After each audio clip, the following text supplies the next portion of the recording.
Chihuahua. Good morning, Vietnam! Rise and shine. I'm the leader of the Repeal the 19th. I think it was awesome. Sorry, whoever's offended by that concept, I don't care. I thought it was awesome. Because we have a tendency to think that way around here. My nigga. Y'all the ones bringing this stuff in here, but I'm the poster child for it. Where are you from, bro? Oh, I'm from Tennessee. Oh, that's a sick accent, bro. I haven't heard that before. That's awesome, dude. It's my team. It's my quarterback. And you're trying to get a controversial statement out of me, but Come after me! I'm a man! I'm 40!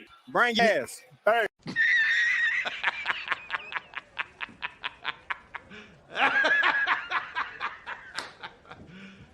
You serious? Good morning, ladies and gentlemen. Welcome back to Game On. This is your Sports Morning Espresso Shot. I'm your host, Will from Game On. He's Cricket from sportspicks.locals.com, and we're here to bring you the latest and greatest going on in the sports world. And boy, oh boy, am I fired up this morning. We got to talk about Listen, we were going to kick things off this morning with a little highlight action, and we're going to get right into highlight after this because we had a fun highlight match last night. But we have to talk about Monday Night Football because we got to fire Nick Sirianni. Get him out of here. Get him out of Philly. Get him out of there. He's an idiot. All right. He's an idiot. That's how we're going to start things off. But then we're going to get into all things football like we do every week with the great Robert Barnes, who is crushing it in the NFL contest or super contest. He's in the top 250 players in our contest right now. He's in the money, Cricket. That's big. So we're going to get into that and all that good stuff. But first, Cricket, how are we doing this morning? I'm all right, man. I'm just glad this week in football's over. Well, we can start a new one, regroup, try to get back on that horse there, the one that kicked us off in the dirt. But I'm doing all right, man. A lot better than Eagles fans this morning. Nick Sirianni, all those guys. Dude, that is let's get right into that. We're not even going to mess around. He said, I don't even care how I'm doing. Yeah, I guess I know how you're doing this morning, man. We don't even care. He said, yeah, don't worry about me. I'm doing great. Yeah, yeah.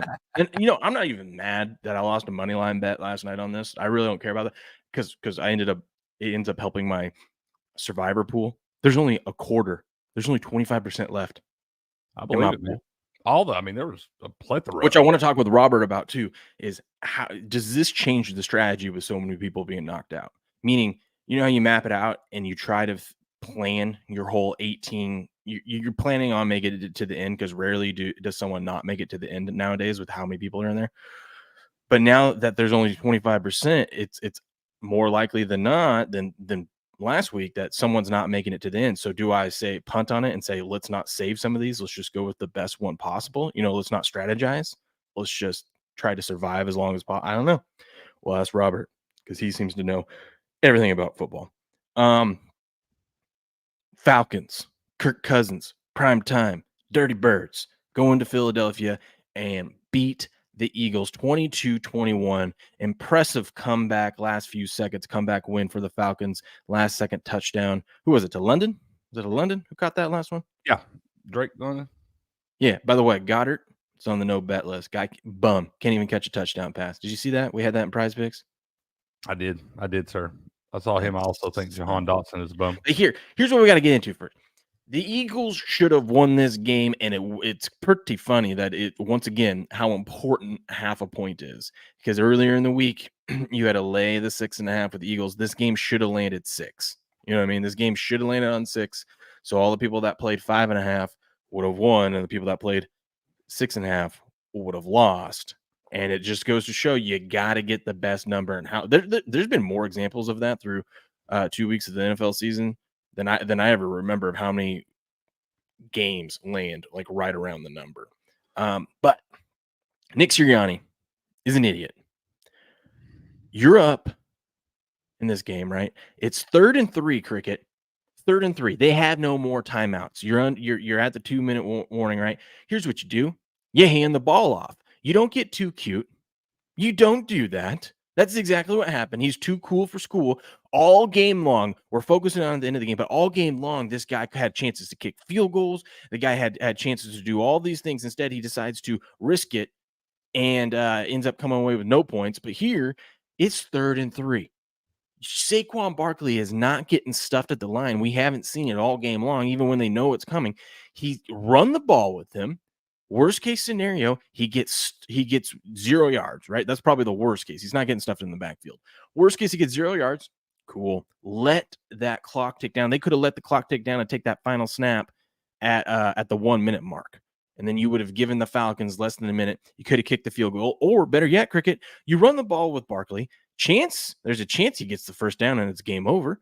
There's a chance that it's 4th and 2, and then you kick the field goal. There's a chance it's 4th and 1. And guess what did we see all game long, Cricket? You can't stop the tush push, even when they knew it was coming. So you just go for it at 4th and 1.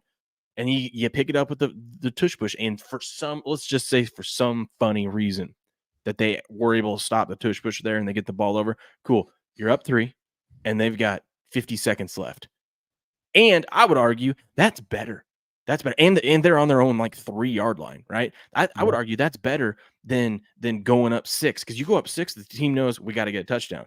When they think they only need a field goal, they're not trying to push it so far. They're just trying to get in field goal range. You know what I mean? And then from there, we've seen Younghoe Koo miss a lot of game-winning kicks, game-tying kicks.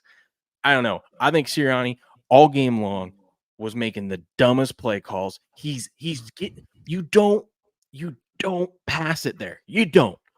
I don't care if the guy's wide open. You don't pass it there. You run the ball and you don't give them time, because we've seen in today's NFL, it takes 3 plays for these teams to get down the field. By the way, also playing prevent. I hate playing prevent. You have them with no timeouts. If you get 1 sack, you win that game. Why not bring some pressure? Why not bring a blitz or something, get some pressure on Kirk Cousins? Because we already know he's limited. He's mobile. He looked better last night, but still, you bring some pressure. He can't sit there and wait for those guys to get downfield. So many things wrong with that. That's where I stand. I'm going to let you get a word in here now that I made my piece. No, you're good. This is an odd little switch right here. You doing the ranting and me just hanging out enjoying all this, man. I kind of like the fire in your belly this morning. But yeah, like I said, it's not like I lost a bunch on this thing. It actually benefited me more than none. I'm stupid, incompetent football.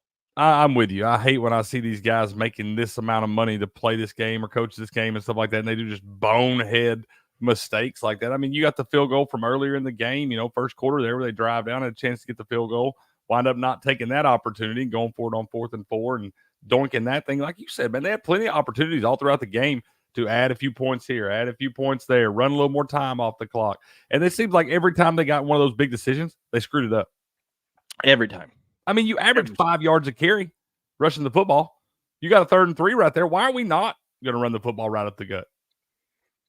I mean, I'm with you, dude. I don't understand what was going on here. Why'd you pay Saquon all that money? Yeah. I mean, like I said, you averaged 5. Both teams averaged over 5 yards a carry last night. The Falcons' offensive line looked pretty good too. But in the same sense, man, they shouldn't even have had a chance at the end of that game. I'm like you. I think it's better if you wind up not taking that last field goal and just pinning them way deep in their own zone and make them have to drive 85, 90 yards on you rather than get the extra 3 points. You're still only up by a touchdown. Touchdown and extra point beats you right there, and you got to kick it back to them, give them the ball in the 30 there. It's a lot easier to do than going from your own 5.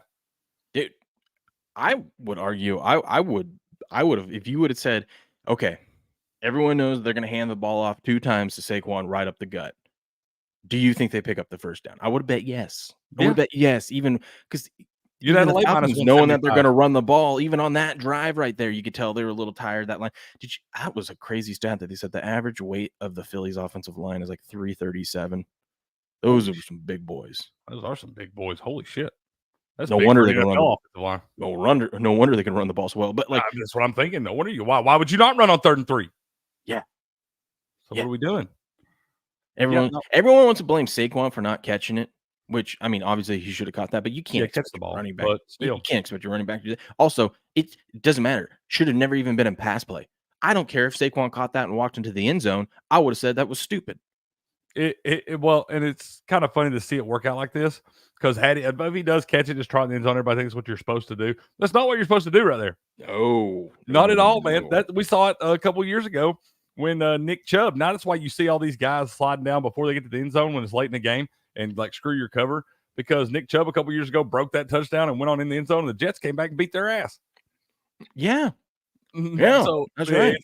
It's like, no, bro, just Get the game over. In that one, in this situation though, they would have been up 2 scores, so it would have been over. So that that one would have been over. But at the same time, it's like you sit there. They made a good call on the 2-minute warning. They had a 3rd and 1 or something right there, and the Falcons deliberately jumped off sides, made it look a little phony. Hey, Sirianni even declines the penalty there because you want that extra. You got 2 downs to get a yard. You want the clock to start running right there. If you take that penalty, you got the first down. They don't run that extra 40 seconds off the clock or make them burn the timeout right there. So I actually thought I was like, okay, he's actually not going to screw this thing up. And then I'll be damned. He did screw it up, didn't he? Pretty gross, man. Hey, but Kirk Cousins looked a lot better than week 1. So my whole handicap of him being injured and not being able to move around. I'm not saying he was the most mobile back there, but they ran play action. Yeah, and it worked, man. I think that you're just gonna Kirk Cousins is just gonna be peaks and valleys, man. You're gonna have some pretty solid weeks out of Kirk. You're gonna have some weeks like last week where he just didn't look good. And like once again, that he may have looked so bad because the Steelers may have the best defense in the NFL. Mm-hmm.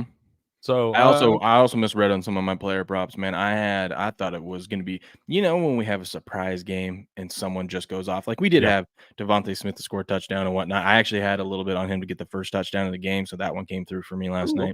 Okay. But I thought this was going to be the breakout Dotson game with AJ Brown being out. I thought there was going to be a prime spot, but I guess I got to remember, especially with these younger quarterbacks, and Dotson coming in so late, like it was just, last month that he came over, that he got traded to the team. These guys seem to go with who they're comfortable with. He kept looking for the tight ends. He kept looking for Smith, right? Last night, he never even, I think he threw one pass to Dotson for like 6 yards. What younger quarterback are you talking about?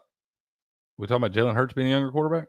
Yeah. You just talk about not having to rapport together because they haven't had a whole lot of practice time. Yeah, and like if it was a veteran out there, if it was like, I don't know, I would feel like Aaron Rodgers would try to find this, for example, would try to find the one-on-one matchups with the new guy, right? Like maybe he just doesn't fit into this offense, man. Maybe he didn't fit into the Commanders' offense, obviously either, but it's a much better off. But I just don't see them even try to get this guy the ball, man. I don't see him in a lot of the formations. He might be the third. I think he's more along the lines of the 4th or 5th wide receiver in this offense, dude. You saw Covey get more targets. Yeah, you saw that's what I was saying. Get more targets. So that's what I'm saying. I'm like, I think Cubby got more targets because he was he played the slot. It's harder when you got a new guy. He's one-on-one. He's replacing, because when you got AJ Brown out there, that you feel comfortable throwing it up to him. In certain spots. But I mean, the new guy, you're like, I don't know. John Dotson's obviously a great athlete, man. He's really highly touted coming out of Penn State there. They expected big things from him up in Washington. And then everybody thought that once he got this move here, that might be what kind of springboard him to the next level. And he just doesn't seem to get any opportunities, dude. I thought it was going to be a huge night for me with him. I had him first touchdown, 19-1. I had him to just get a touchdown. I went with 3-1. I had him 2 touchdowns, 24-1. I had him over 68.5 yards at plus 435. I was like, man, how cool, how sweet would it be if he just catches a big long touchdown for the first touchdown right off the rip? Cash. That would be sweet. I told Buku, speaking of, there he is. Good morning, Buku, Pissant, Loki, all you fine folks. Buku, he said, what about any props last night? And you'd already sent me that. And when I saw the Jahan Dotson from you, I was like, he's right, bro. I was like, this is the night he has like 150 yards. And we see all those people that have those random tickets. I'm like, this could have been us finally. I thought this was our spot, bro. Yeah, I told Buku, I said, over on all Dotson's props, over on all Goddard's props. Sorry, bud. Should have just stuck with the Devontae Smith, man. That guy. Right? I thought that would be too easy, man. I thought with AJ Brown out, they would try to key on him and double team him and everything. I thought it would open up Dotson. Exactly why I thought same thing. I go, this is Dotson's moment, little breakout game, and then you're gonna hear the announcers. This is why they traded for that guy. You could hear the whole thing playing in the back of your head. I was with you, bro. I seen our tickets cashing. I guess I didn't get the right script last night for this game. Biggest takeaway from this game: Sirianni should be fired. He's too cute for. He's just. Get him out of here. Get him out. This is Phillies fans this morning looking at Nick Sirianni. You're such fucking dopes. I love you, but you are not serious people. No, not serious. This probably doesn't smooth over that the conflicts with him and Jalen Hurts any. No, it doesn't. he cost them the game. Yeah, straight up. I mean, I'm not disagreeing with you at all. I thought that was absolutely. I thought that game was all over the crying. Like it should have been. It was done. It was done. Like I could watch. I was laying there. It was still on, but I was like kind of closing my eyes and I hear it. And I was like, all of a sudden they get the ball back, play a couple passes. I was like, holy shit, they got a chance here. Yeah. They had more than that. But at least one thing did come through for us. Kickers, man. I don't Kickers. know why we didn't. Wasn't even worried about it. I don't know why we Wasn't didn't even bet our worried. entire account on that, man. This covered our other bet and then some, That's why I was like, let's get this one. It'll cover the other one. The other one was only one. We were just a Goddard touchdown away, God, That's what he I should know, have done. man. He should have ran play action thrown to Goddard, not to Old tight end dump. Yeah. Well, let's go, man. What are you doing trusting Saquon? Saquon's already tired. That man was carrying the rock all the way down the field to get you down there, man. What are we doing? Man, that's what I'm thinking. Like I said, you're averaging 5 yards a carry. What are we doing? I know. That's crazy, dude. I'm with you, man. Six largest favorites this week failed to cover. The 6 largest favorites. Yeah, Circa Millions contest is 1-9 through 2 weeks. The most popular picks 1-9, and the one winner was the Lions, and it took overtime. That miracle overtime cover in week 1. Jeez. Right? Clean living, bro. All right, let's get to something better. Let's get this taste out of our mouth. I'm disgusted with the. Let's see. Who knew I would replenish my account by betting baseball again?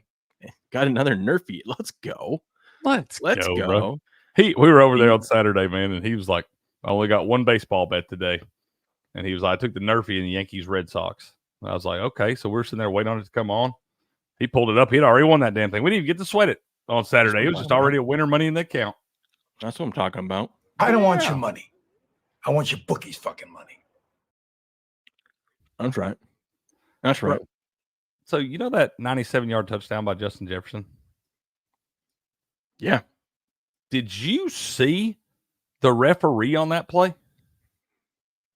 Did he pick someone off? The referee's running like a solid 4.240 on this thing. Dude, it's unreal. I'm telling you, I've never seen such an athletic play by a referee in all my days, man. Careful. I'm going to mute it. Careful. We'll pause it just through there.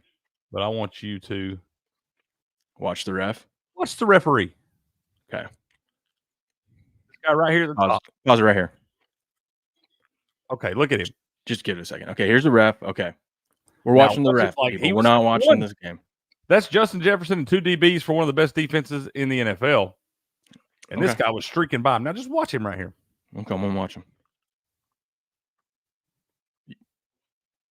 Bro, he's out running the DBs, backpedaling, still making a call on the goal line potentially. God, what a way to turn them hips, dude. Way to pause it. There you go. Way to swivel it. He just outran Justin Jefferson and 2 San Francisco DBs all the way to the end zone, bro. That's impressive. That's what I'm saying. That guy was running a 4.240. Bro, this is where I knew I was screwed. This and oh God, I know. Big O Trent did a mega max on Eagles -5.5. I knew I was screwed. I hate that, dude. I hate when I see all them people up there picking my team and stuff. I love it when I'm against all that. I'm like, I know it's a winner. Power rankings. It's true. That's a fact. Yes. Check this out. Boswell has more total points than the whole Giants team. Sorry, Beardo.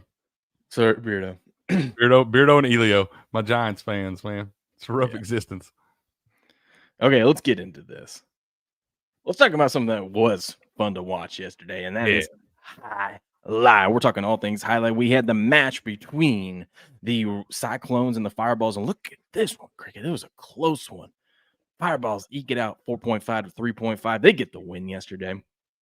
I was watching Manu. Manu was playing pretty good yesterday. Manu is good, bro. Manu is good. I like that pairing. One's a singles and one's a double. Yeah. I like that pairing between Bueno and Manu there. They came through 2 in a row for us on 2-0s. You have to lay about -120 when they're playing, but they come through money in the bank, bro. Bueno played good too. Look at this one. We had him here. Check this out. This is a clip from their just so you guys, if you guys are wondering what highlight by is, Brackley. here's an example of Left yesterday. side by Bueno, very much to the inside. Beautiful catch by Brackley. Big Oh my backhand. goodness. Forehand Rabute. At the sidewall. Bueno makes a save. Brackley on the catch. Brackley low and hard to the And that inside. ball's moving in that glove. By Like you Bueno. can't stop it. Yeah, you have to keep it moving the whole time. That's why sometimes it looks by Brackley. awkward. Bueno's there. Look at Takes Bueno, it in he the just- air. give me that. Takes the 2-all. Give me that. Brackley makes the catch. Brackley with the 2-all. Watch this though. Watch Opens this up. point. that he Bueno gets here. stops it. Boom. Carambolo Boom, return. look at that shot, Boom, dude. said he knew it right here. He knew it right here. He goes, "This is it. I got you in the corner. Point set You and a ain't saving hard-fought this." match for Bueno and the Boom. Cyclones. Sidewall, pow! What a 6-0. shot, dude. See, that's what you don't know. Yeah, You can use that sidewall there, and that red line over there is an out of bounds line. If it lands on the other side of that, obviously a point for the other team. But if you can get it to come off that sidewall and take the crazy angle and bounce in play there and shoot out of bounds, Game over. that's an easy point, bro. Game Not an over. easy point, but they make it look easy. Yeah. Tell you. Yeah. So a little highlight action yesterday. I love it. Did we hit any of our bets? I think we did. Didn't we? We, Last hit one? the, we wound up losing the 2-1, the late one. Homer Shea and Akita wound up coming through there 2-0. They actually whipped them in that Yeah, thing. I thought they 6-2, would- 6-1. Yeah, I thought they would get a little 2-1 in that one because I figured Homer Shea had already played 3 matches. I figured he'd be a little tired at that point. And he was not. He was ready to go in that thing. But we did come through with a little -120 on Bueno and Manu there. I like Bueno. He might be my favorite player. Yeah, that's a good pairing there. Yeah, that was a good first match too. 6-5 and then dominated 6-3 after that. And then he got his ass kicked in the 5th game there. And then 6-2, 6-1 there in that final. That's good little match. Good little match. Where are they at in the standings now, huh? Let's see what we got there. Obviously, the rest of the teams are going to get points this week. But you got the Cyclones on top, huh? That was a big win for the Fireballs. They get that extra point back. Yeah, they did. They closed the gap. Cyclones on top of the Fireballs closed the gap a little bit there. Man, it's going to be a fun season. That's right, bro. This is We got a lot already left. We're just getting cranked up. Yeah, it's week 3. We go through the middle of December. Who we got today? We got the Devils and the Chargers, Cricket. Look at that. Ooh, I watched a lot of this Devils team the other night. It's got my guy Harrow on that team. I don't know if he's playing today or not. Doesn't look like it. Huh? Don't see him. Yeah, Don't doesn't see him. look like he's playing today. Oh, my favorite guy, Benny. Just because it's easy to say his name. He's like Benny. I figured you'd be a bigger fan of Ben. Just Ben. Benny sounds cooler, you know? Yeah. That's Benny out there, you know? That's fair. That's fair. That's Ben. Ben. Oh, that's Ben. Ben with a little buzz. Benny. Yeah, little Benny. You say Ben, it's like, oh, God, Ben's here. You say, hey, look, Benny's here. You know what I mean? Fair. Yeah, okay. I can dig it. You know what I mean? Yeah, I can dig How it. you say it? Zulake? Zulika? Zulika? Zulaika. I like it. I like it. They do have a thing here there that how you can pronounce the names. They're working on that, which is cool. We offer the idea that you should get the players to say their name, kind of like you see like on Monday Night Football last night when they introduce themselves. I'm telling you, I think that's a brilliant idea. I want them to do that in every single sport, Yes, all the way down to like college water polo. absolutely. But yeah, we got it. So we're gonna go 4 doubles matches in a row today, and then end with the 2 singles matches. That game 5, that's 1v1. 1v1. I'm looking excited for that. Oh yeah, that would be a good one. I like right there. seeing. Listen, I like watching all these, but I like seeing. Okay, I want to see what the best of the best are in this sport. You know, I want to see the one versus the one. What's peak highlight? You know what I mean? What is peak highlight? What is There are peak some of those. highlight? There are some of those guys out there, bro. They're a lot of fun to. Like I said, Harrow is one of those guys that I really enjoy watching. He's been one of the top singles players the last few years in this league, and I really enjoy watching that guy get out there and do his thing. Man, he makes it look easy in spots. Absolutely. Renegades still the betting favorite. Fireballs back to 6-1. Cyclones plus 550. That's our futures odds. Let's take a look at today's match. Now, remember, like we said yesterday, everyone, you can bet either on the Devils or the Chargers today, like the team. It will pop up over here about 3 hours before. What is it? Be about First pitch. first drop? first serve, opening First serve. serve? Yeah, to serve. Okay. Oh, what's up, B. It's like- McCormick? How you doing, man? Well, sorry, you slid in here on us. We're talking highlights. Yeah. Oh, we'll get to that in a second, B. McCormick. We're all things highlight right now. But yeah, let's you can go over to DraftKings and bet with us here on DraftKings. on some of these matches. We've been having some good luck here. But you go over the DraftKings, you want to find highlight, you just scroll down here and there's highlight, the World Highlight League right here, and it's going to take you right to here to all the matches and whatnot. You can even bet the set winners, the correct score, which we like this, the correct score, because look, you get some juicy plus ones. If you think there's going to be even a little bit of an upset, you think, you know, maybe the favorite's not going to lose outright, but they're going to drop a set, you can get some good plus money on these. Let's go to that 1v1. Who's favored to win this one? Let's go match. We're going to go down here. Alex versus Zulaka. Oh God, Zuleka's a minus 315. Yeah, you gotta lay a lot of money on Zuleika right there, man. Okay. We'll see what the set's winner. Zuleka is minus 215. Both. Oh man. Wow. I kind of like plus 165 on Alex to get a set there, man. You just got to pick the right bet one. both of them, and if he wins both of them, cha-ching, wins just one of them, you're still profitable. I think we bet Alex to win the first set, man. That's what I think. Zulaka to win 2 sets to 1 plus 350. Maybe we just go with a full upset 2-0. 2-0. Ooh. Kind of like I don't think Zulaka minus 350 is dropping both sets. Maybe you go 2-1, Alex. I think that's the way you do it. You put a little bit Alex 2-1. Zulaka. You're gonna pick the dog to win 2-1. 2-1. You get plus 350, plus 550. You know what I mean? Mm-hmm. I kind of like it. 6-1. I like it.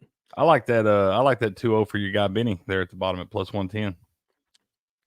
Benny? Ooh, you get Benny. Benny ain't dropping a set. No, I don't think That's so. Benny. That's Benny out there. I like Benny at 2-0 right there, plus 110 in the last singles match. I also like excuse me, Alex and Bradley to win 2-0 at plus 115 in the in the first Alex Bradley's a 195 to win the match. Benny's a minus 200. Okay, and then you want the Alex 2-0 right there. Yep, I like that plus 115, 2-0 on Alex and Bradley. Coming out sharp, first match, ready to go. Got the favorite there. Feel like they will come out tuned in, focused up. I like that 2-0 on Alex right here. That just looks like the ending of a drug name. That's my Hyderabad. Yeah. That's just my pharmacy brain kicking in. Oh man, I love these. Yeah, I like that. So, any other matches you're looking at for tonight? I'm interested in watching that Alex Urabita and Zulaka and Benny match. I think that'll be a good one right there. The third doubles match. I think that is one I would look forward to go 2-1 in that one. So maybe you can bet your plus 300 on Zulaka and Benny, and then your plus 400 on Alex and Urabita. Listen, the beautiful thing is we get Alex to start things off, and then Alex in this one. And if Alex is looking good, like him himself, not just the team, but him himself, I think you got to bet that 2-1. I think I'll pull the trigger. I'm going to wait to watch, and then I'll pull the trigger 2-1. Because if he's played 2 matches, now they're doubles, so he's not moving around. Remember the doubles matches now. Right? And he comes into a single match, warmed up. If he's on fire that day, you know what I mean? I think that's where I'm going to be looking. I'm going to wait to see. Now, if he's looking sluggish, we're going all Zulaka. Right? Yeah.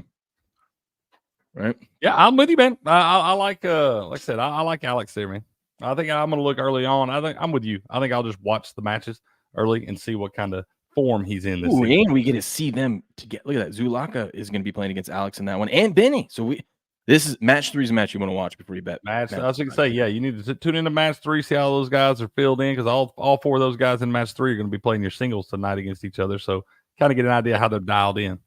Yep, and this is the World Highlight League. You can watch it on ESPN 3 or their YouTube channel or FUBO TV. I think it's FUBO TV, right? Yeah. And go check it out, man. It's good stuff. Links are in the description to everything. Devils versus Chargers starts at 5 p.m. Eastern today. So there's no primetime football game today. What else you got to tune into? Go check out some highlight. Then hop over here to DraftKings and you can wager in between matches. You can wager before it starts and bet on the match itself, plus all these other ones that we just went through, the match, the set winner, the correct score. So what's your best bet? My best bet today is going to be Alex and Bradley to win 2-0 plus 115 in the first doubles match. I like that. And then mine's going to be from the 6th and final match. I'm going to do Benny 2-0 at plus 110. I like it, man. I like it. Let's lock those in today, huh? That's right. I wonder what the reason is. Why do we do Friday nights at 7 p.m. and then Monday and Tuesdays at 5 p.m. I wish we'd do them all at 7 p.m., man. I feel like it's hard for a lot of people to, you got 5 p.m. Eastern I think time. Monday you can't do it at 7 p.m. because that would go into Monday Night Football and stuff like that. So I'm guessing that's probably why. Well, I've been watching. Hell, that Monday Night Football sometimes. Friday night, the Brazil game, I watched way more highlight than I watched football that night. And it didn't start till 7 p.m. I'm just saying it's hard to remember and get all your bets in by 5 p.m. You got a lot of people getting home from work and things like that. It's just hard to remember to get those. That's why you get up to the Sports Morning Espresso Shot here and you block in your bets with us. You just go, best bet. Any 2-0, done. Set it, forget it, cash it. I just feel like you would have a better following or, you'd have better response a little later in the evening there. I think more people could get into it. Well, maybe we'll ask them. We'll ask them about it. It might be something they might not be able to. They might have something else going on in that building at 7 p.m. or something. I don't know. Yeah. Either way, this is the World Highlight League. Go check it out. You can go to it's Battle Court Highlight down in Miami. Like I said, links are all in the description there. Go check them out. Booyah. Yeah. Let's get over here to B. McCormick says, Saints and Bucks are good overhead teams to hedge right now, depending on the numbers. I'm banned from every sportsbooks in is that Virginia, other than FanDuel. So I'm just gonna watch and give out my knowledge. Hey, we will take it. We will take after last week, and we will take every little bit of knowledge you can give us after last week. Booyah. I say that, and I don't think I ended up positive because I've just been betting props. These kicker props, dude. I got a positive attitude this week. You do? I'm positive it can't go any worse than it did last week. Don't test the gambling gods like that, right? Sir. Yeah, Don't. I could just not bet this week. We all know that's not happening. Yeah, because as soon as you do that, you're going to be and you have a worse week next week. You're going to be like, the gambling gods are a bunch of, and then they're gonna make you pay, man. Oh, don't think I won't come in here and tell them how I feel. What? Bro, what are you talking about, man? That's right. B. McCormick said, I wake up early and set my tickets, then I set alarms depending on when games start. That's right. That's right. Okay. I'm very positive going to week 3, but I still want to watch out for upsets. Dude, it's been nothing but upsets. Let's scroll while we wait for Robert to get in here. Let's scroll down the old Twitter timeline because that's what I love to do. And let's just see what was on my mind of retweeting some of these things. Look at that. Either Saquon Barkley or Bijan Robinson get a touchdown last night, -700. Lock. The guy put $500 on it to win 71. And he was that close from cashing. Ugh. He also was like, I think if Saquon caught that ball, he's walking into the end zone. That's why you don't bet some stupid shit like this. Oh, I would. Totally would. I know, and you'd have lost too. There ain't nothing worth laying -700 in an NFL game that didn't have a ridiculous. What was the total? What the total line close at? 45? 45.5-ish. So yeah, no guarantee there. What do we have? How many touchdowns we have last night? 2? Not enough. 2 or something. Eagles had a 98% win percent. I think there was 3 because of that last one at the very end. Right. Eagles had a 98% chance win percentage with a first down at the 17-yard line after 2-minute warning. And the Falcons only able to stop the clock twice. Inexcusable. Run the ball on 3rd and 3. And if you don't get it, run the ball again on 4th down. Losing is a fireable offense. That is. It absolutely is. It's one of the biggest things you'll get fired over is just being a dipshit. Because everyone's like, well, it's just one game. Yeah, but you know how much implications this has? I mean, I know the Cowboys lost and whatnot. No, so not just the division, but this is going to be like NFC standings. You have a chance to, go up 2-0, start 2-0. I mean, that loss right there can really affect things when we're looking at week 18 and the season being over, but I agree. We'll see. Oh my goodness. Look who is here. So here we are. And I'm looking here and I owe this man an apology. I didn't really go after him too hard, but I went after the Sharps. I thought they were getting too cute this week. I was proven wrong because Robert, you came in. I went over, I pulled some of your picks. You are in the top 250 right now. I believe you're 242, sir, in this contest. I took some of your picks. You can blame me for putting the Panthers in there. I was looking at your picks, Andrew, them, but after 2 weeks, you're 7-3, and you're in top 242 in this contest, sir. Congratulations and good morning. Hi, good morning. Yeah, He had a good week last week. What was interesting is that for years now, the week 2 has been an overreaction week in the public betting markets. And I was struck that, given a lot of this information is more commonly available to bettors, that, bet underdogs in week 2, bet teams coming off a loss in week 2, bet if they're 6 to 7 point underdogs, bet them on the money line. It's been profitable now for a long time in week 2. And yet, not only did the public stick with a range of favorites, but Monday night they've known, okay, 8-0 so far. These underdogs were in the same range the Falcons were, and they still over 80% of the tickets were on the Eagles. There was I saw 95% of the tickets were on the money line or the Eagles. Everyone was picking the Eagles, made me real nervous. It's crazy, yeah. And I don't know. I mean, I always thought that maybe that when you're putting real money down, and I know there's some people that just are love to have fun and they're wealthy and they just want to play the contest of that Circa Millions. You see the Circa Millions, the top 5 picks this week went over. In the first 2 weeks, it's 1-9, and the only reason why the one cash was that overtime touchdown from Detroit. Yeah, the top 7. Yeah, the top 7 picks lost. 70% of the people who put their $1,000 or $5,000 down, gone out. It's only 30% of. That's why if you follow the more sophisticated survivor strategies out there, they always recommend in these early weeks be more aggressive. Don't be conservative like the tendency is. Look for teams that are sort of off script. The other interesting thing is how long it took. There were a lot of preseason narratives, like the Panthers were going to be magically better, and it was like, why? It's still Bryce Young. The problems he had. I mean, I saw him play at Texas. I was like, this guy's a career backup. He's not a starter in the NFL. Yep. And those problems could not be cured by the quarterback whisperer, because the quarterback whisperer was dealing with 2 quarterbacks who had shown in the past the capacity to be good in the NFL, Baker Mayfield and Geno Smith. They had just been down. Bryce Young had shown none of that in his first season, and awful again last week. And to the credit of the head coach, you realize he's not going to go down with that ship. And now maybe his quarterback whispering can kick in, because now the red rifle. Yeah, the red-haired rifleman will be quarterbacking the Panthers. You can see the respect the books had for it, because it went from Raiders minus 7.5 over key numbers of 7 and 6 all the way down to under 6 at 5.5. Just that change.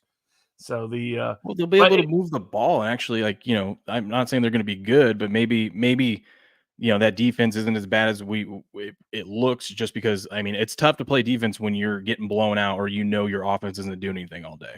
Red Rifle didn't turn the ball over either. I mean, they have lost some key personnel in the defensive line, and that's going to be an issue against the Raiders' run-heavy attack. But the other one was that the preseason script narrative on the Saints didn't make sense to me. I was like, what people call the Shanahan coaching tree is actually the Gary Kubiak coaching tree. Michael, Shanahan, Papa Shanahan did not create that offense. Kubiak did. When he was the offensive coordinator at the Broncos all the way back in the day. If anybody watched Kubiak's Texans teams, he made a lot of crap quarterbacks look great. He made Carr's older brother actually look like a respectable NFL quarterback. He used to be incredible covering either the first half or second half every game. It was freakish. And people underappreciated him because they didn't realize he had crap quarterbacks there. He made Brooke Osweiler. He helped him get a big contract. I mean, guys that are like nobody.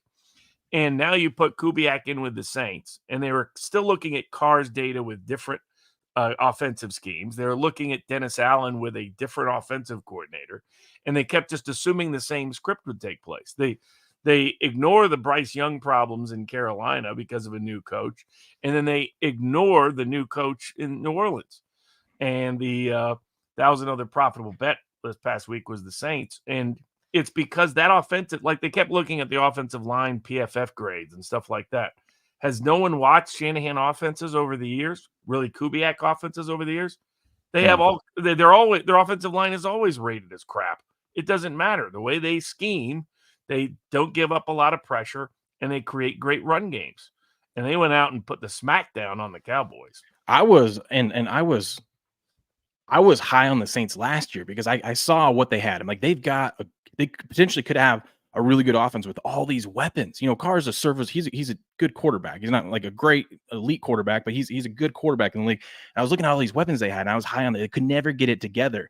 And I'm not saying I thought they would be what they've been this year, because I think they've even exceeded expectations. So they're going to come down a little bit, come back to earth. But I'm like, yes, this is exactly what I was thinking last year. This is the potential of what these weapons could be with this offense. You just got to get the right guy in there calling the plays, and it seems like they got it. I mean, the betting market's only slightly catching up because I think they're still underdogs at home this week to the Eagles. Eagles are now from this morning I saw +1. Oh wow, that really flipped because it was -2.5 before that Monday night. Yeah, I think the last night, not just the loss and the terrible play calling, but I think it was the fact that AJ Brown said that he's not going to be playing next week, more likely than not, and they saw the offense how that looked last night without him. Another stunner. That line barely moved after AJ Brown was announced out. I mean, AJ Brown's got to be worth at least, especially on that team, at least a point. I thought a point and a half. Yeah, at least a point.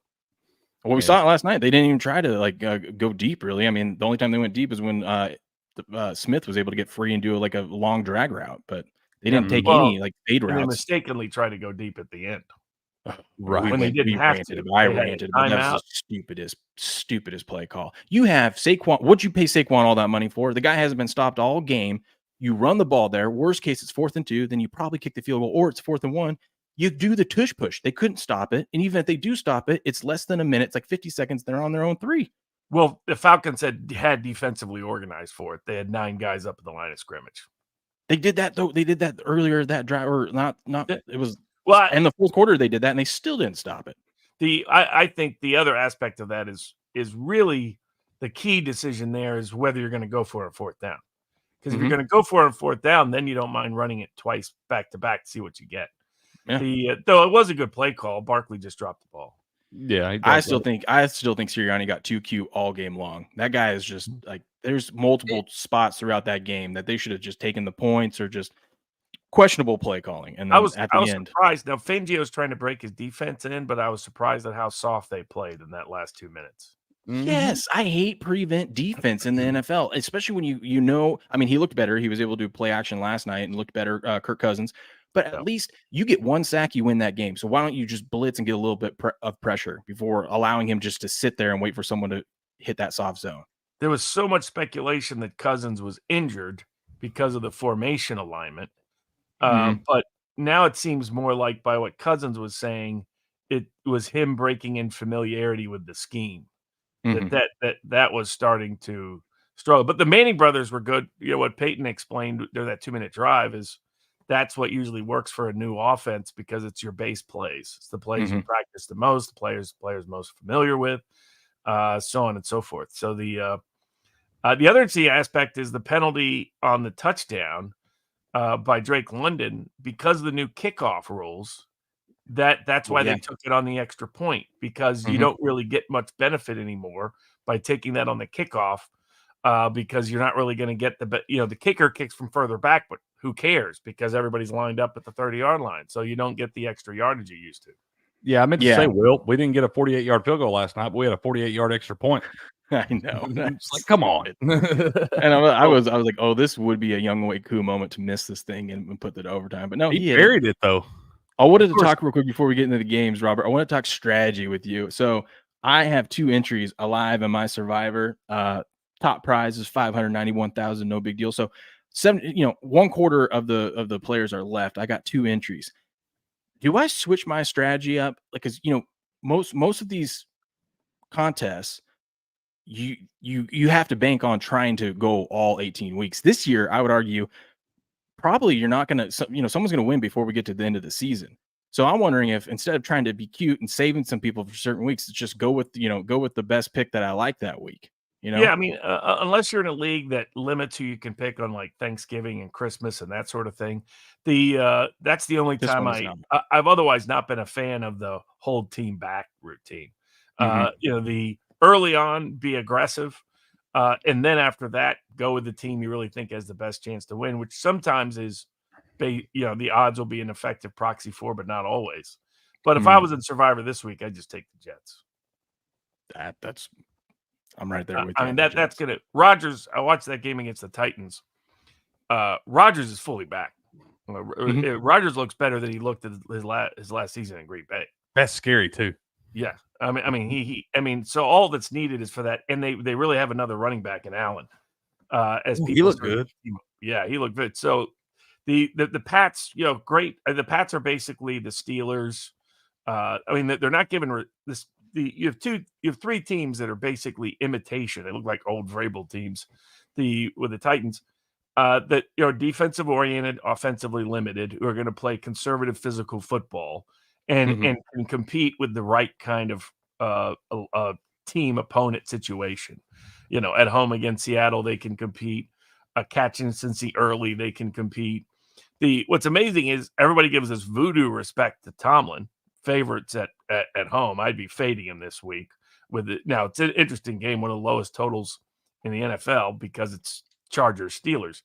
But the Steelers offense has shown nothing at all. But what's amazing, you'll hear Steelers playoffs, you'll hear Patriots worst team in the league, and I'm like, these teams are identical. In fact, I'd take Jacoby Brissett over Justin Fields. There's almost no difference between these teams. The Raiders, they're the same team. I'd take your mustache guy for the Minshew. Minshew, who, what did he do? Second year in a row, goes into the Ravens, beats the Ravens in Baltimore as a big underdog. Love it. One of the prop bets that I had was him over 19.5 completions, which was popular in certain circles. And then I had Brooke Bowers over, and then I had Mark Andrews over receptions, and then I had likely under receptions because there was a really good analysis that explained. But if you look at, I think the prop markets will catch up this week to Bowers. The two things is that offense, because of the coach's preference, is not going to be trying to throw 40-yard deep balls. It's not going to. He has Minshew throw a lot, but it's short, and that's why his completions can be much higher than expected this year. It was way. I mean, if you hit alt-line props, you see that with game managers like Minshew and especially younger quarterbacks. They love, if you got a good tight end, that's their safety outlet. They love throwing tight end. Minshew is, and Bowers was underrated astoundingly the whole time he was at Georgia. It's one of the reasons why I thought Georgia was not going to be the same team as the last 2 years. And they, Kentucky almost pulled off the shock upset as massive underdogs. But Bowers is just a rare talent. I mean, you're talking about one of the, you're talking about a future Pro Bowl, Hall of Fame kind of guy. You're a receiver in a tight end body. That there have been very few, the Sterling Sharps, et cetera, that haven't been. Usually they're big physical guys that are above average catchers. But he's not a guy that's like in the Travis Kelce type mold. So Bowers is going to continue. I mean, his over under for receptions was 3.5 last week. He had 9. I mean, I was like, how did they not catch on to how this offensive scheme is going to work with that kind of dominant talent? And the problem is defenses can't try to double team them because then they have to deal with Devontae Adams. So Adams is always going to get more of the attention. And consequently, Bowers, is a guy. Now, maybe they'll catch up this week with the props, get up to 5.5, something like that. And see how that works. And then, of course, shock, the officials bail out the Kansas City Chiefs. Yeah. I thought for a second there, I was like, oh my gosh, they're actually calling a flag because the play before that, they called a holding on them when they completed the 4th down. I'm like, wow, they're actually going against the Chiefs. And then they called that last one, and I was like, oh, there it is. There it is. I knew that was too good to be true. That ref waited until after it was incomplete to throw the flag. And so it's. I mean, they are the Kansas City Chiefs. I mean, I'm a big Andy Reid fan. I like Patrick Mahomes. I like the team. I like Spagnuolo as a defensive coordinator. But it's obvious that because of how the league or whoever's coordinating the Taylor Swift stuff, that the league is giving them preferential treatment. The reason the Chiefs won the Super Bowl last year wasn't because of the Chiefs. It was because the NFL wanted them to win. Oh, yeah. That's why I bet on them all the way through the playoffs. I'm like, there's no way they aren't making the Super Bowl here. No way.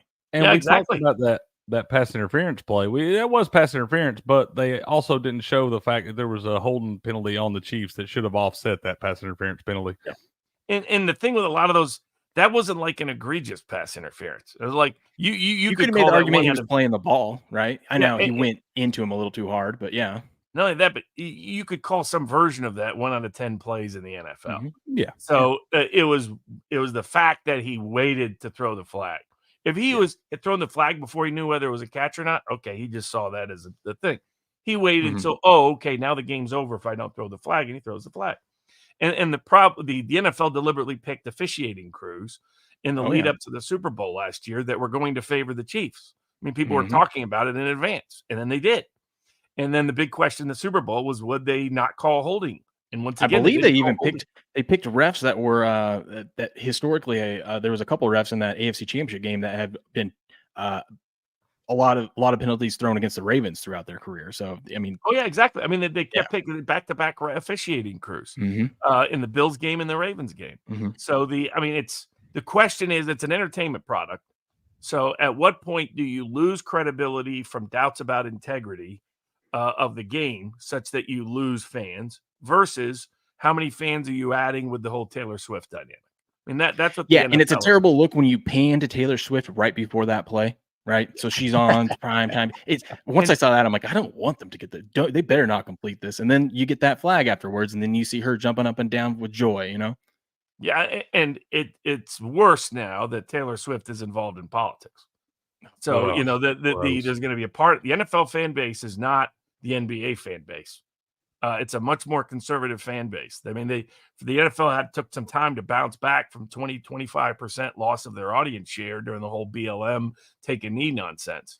And so if they start, aggressively continuing this trend for the Chiefs with favorable calls at key times, with Swift there, during an election season when she's endorsed one of the candidates that's against the political beliefs of a majority of the fan base of the NFL, Goodell's never shown the ability to know when to pull back, and that's where like the mainstream media is so protective of allegations of bias. It's like, is the NFL rigged? No. Are the Chiefs getting preferential treatment? Absolutely. I mean, at this point, it's indisputable.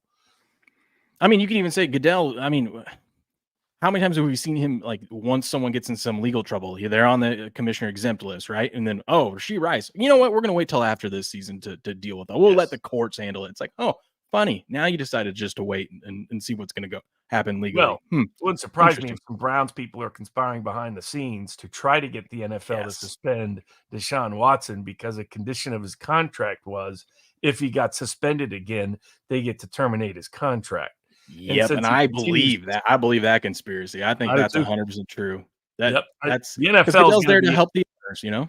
I mean, is it a coincidence these people only pop up after he sucks? Right. I mean, if he beats the Cowboys 33-17, we don't hear nothing about that story. Also, where were you when the 23 other losses? You thought that would have been a good time to hop in, there with all. I don't know. That's a whole nother story. That's a witch Real hunt. Quick, Robert, before we get into this week's games, I was listening to one of your bourbons last week, and someone brought up the fact about insulin and it not being $35 like they said. So insulin is only $35 for Medicare patients right now. So they get to go out there and tout that they got it to 35, but then they turn around and say, now we want to make it for everyone, which is its own problem. So, because, other people are paying higher prices for this stuff, but they did actually bring down insulin prices on a lot of common insulins. I was shocked by that. These drug manufacturers, it used to be like, for a vial of insulin, it would cost me like $390 to get one in. Now it costs like $65 or something. So they did actually drop the prices on a lot, not all of them, but some of them. But yeah, that's a $35 insulin thing that people are talking about. So I was listening to you on a bourbon. I was like, I'm going to make a note of that just to give you a heads up. And then, okay. Headed into, real quick, before we get into Thursday Night Football, which 2-0 team do you think, Robert, is legit, and which 0-2 team do you think can come back and make the playoffs? Which one's your favorite? Yeah, just a little betting tip for week 3. 0-2 teams are about 65% against the spread. So last week, bet underdogs, especially bet 6 to 7 point underdogs, including on the money line. This week, if you just blindly bet 0-2 teams against the spread, assuming they're not facing another 0-2 team, then it will be a profitable play most of the time. Not a guarantee, all these. But Right. and the reason is just, and you can even see it in the lines, there's overreaction in a bunch of places. I mean, as an example, the Panthers against the Raiders would have been what, 2.5 preseason, 2 preseason. Now it's 5.5 over the key numbers of 3 and 4. So the just a little heads up there for the sports gamblers out there. 0-2 is an obvious pick to make the playoffs. Same team that's done it repeatedly. Cincinnati Bengals. That's all they do is an 0-2 team is make the playoffs. And they showed last week they're starting to click, especially when they get T. Higgins back. So I think they're worried. They did not take, which I understand that was the strategy. You could see in week 1, Baltimore had success with the tight ends, so maybe that was the plan. They did not, but I'm still concerned with Burrow and them not now. Like you said, T. Higgins comes back, maybe this will change, but they didn't take really any deep shots in that game. So I still want to see that aspect of their game. But maybe that was the strategy, was we're going to dink and dunk against this Chiefs defense because it works. Well, once you get I think back, it opens that offense up a lot. Wouldn't you agree, Bob? Once you get T. Higgins back, it allows you to have some of those plays down the field. You can't just key in on Jamar Chase and all that. So you do have another weapon out there that does allow you to open it up down the field some. The other factor there is that's Spags. So his defensive scheme is taking, like a lot of people overreact in the props market to Mark Andrews having a poor game against the Chiefs. He always brackets Mark Andrews. So that's why likely had a big game. People overreacted to that, taking likely props in the second game. Most teams don't do that, and so Andrews has a good game and likely doesn't against the Raiders. That's why they went the way. I think the other issue there, Eric All, they have a great potential tight end for Michigan guy that transferred to Iowa. But if you, I think was it Gesicki? How do you say his name? Gesicki. Yeah, Gesicki. He just dropped passes. He doesn't drop passes, and they also had that fluke fumble return. You factor that. I mean, they definitely outplayed the Chiefs in that game. And my criticism of Worthy from a draft stock perspective was this guy's a very one-dimensional guy. I watched him a lot at Texas. I mean, he couldn't burn Washington consistently. He's not when the Bengals said the guy's just a straight line runner, they're right. He's a great speed guy. He's no Tyreek Hill. He's not a consistent receiver.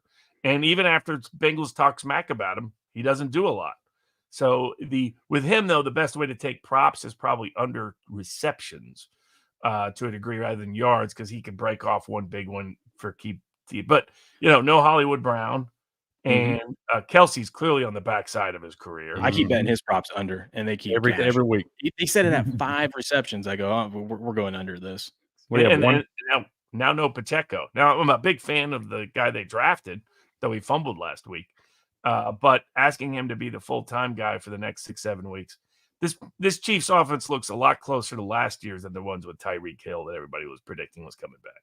You still have no tackles. They don't. Yeah, you got to look at kicker props too, Robert. We keep betting these that saved my weekend, was just betting these over 1.5 field goals. And I heard something crazy. It's like 90-something% that these kickers this season are hitting 50+ yard field goals.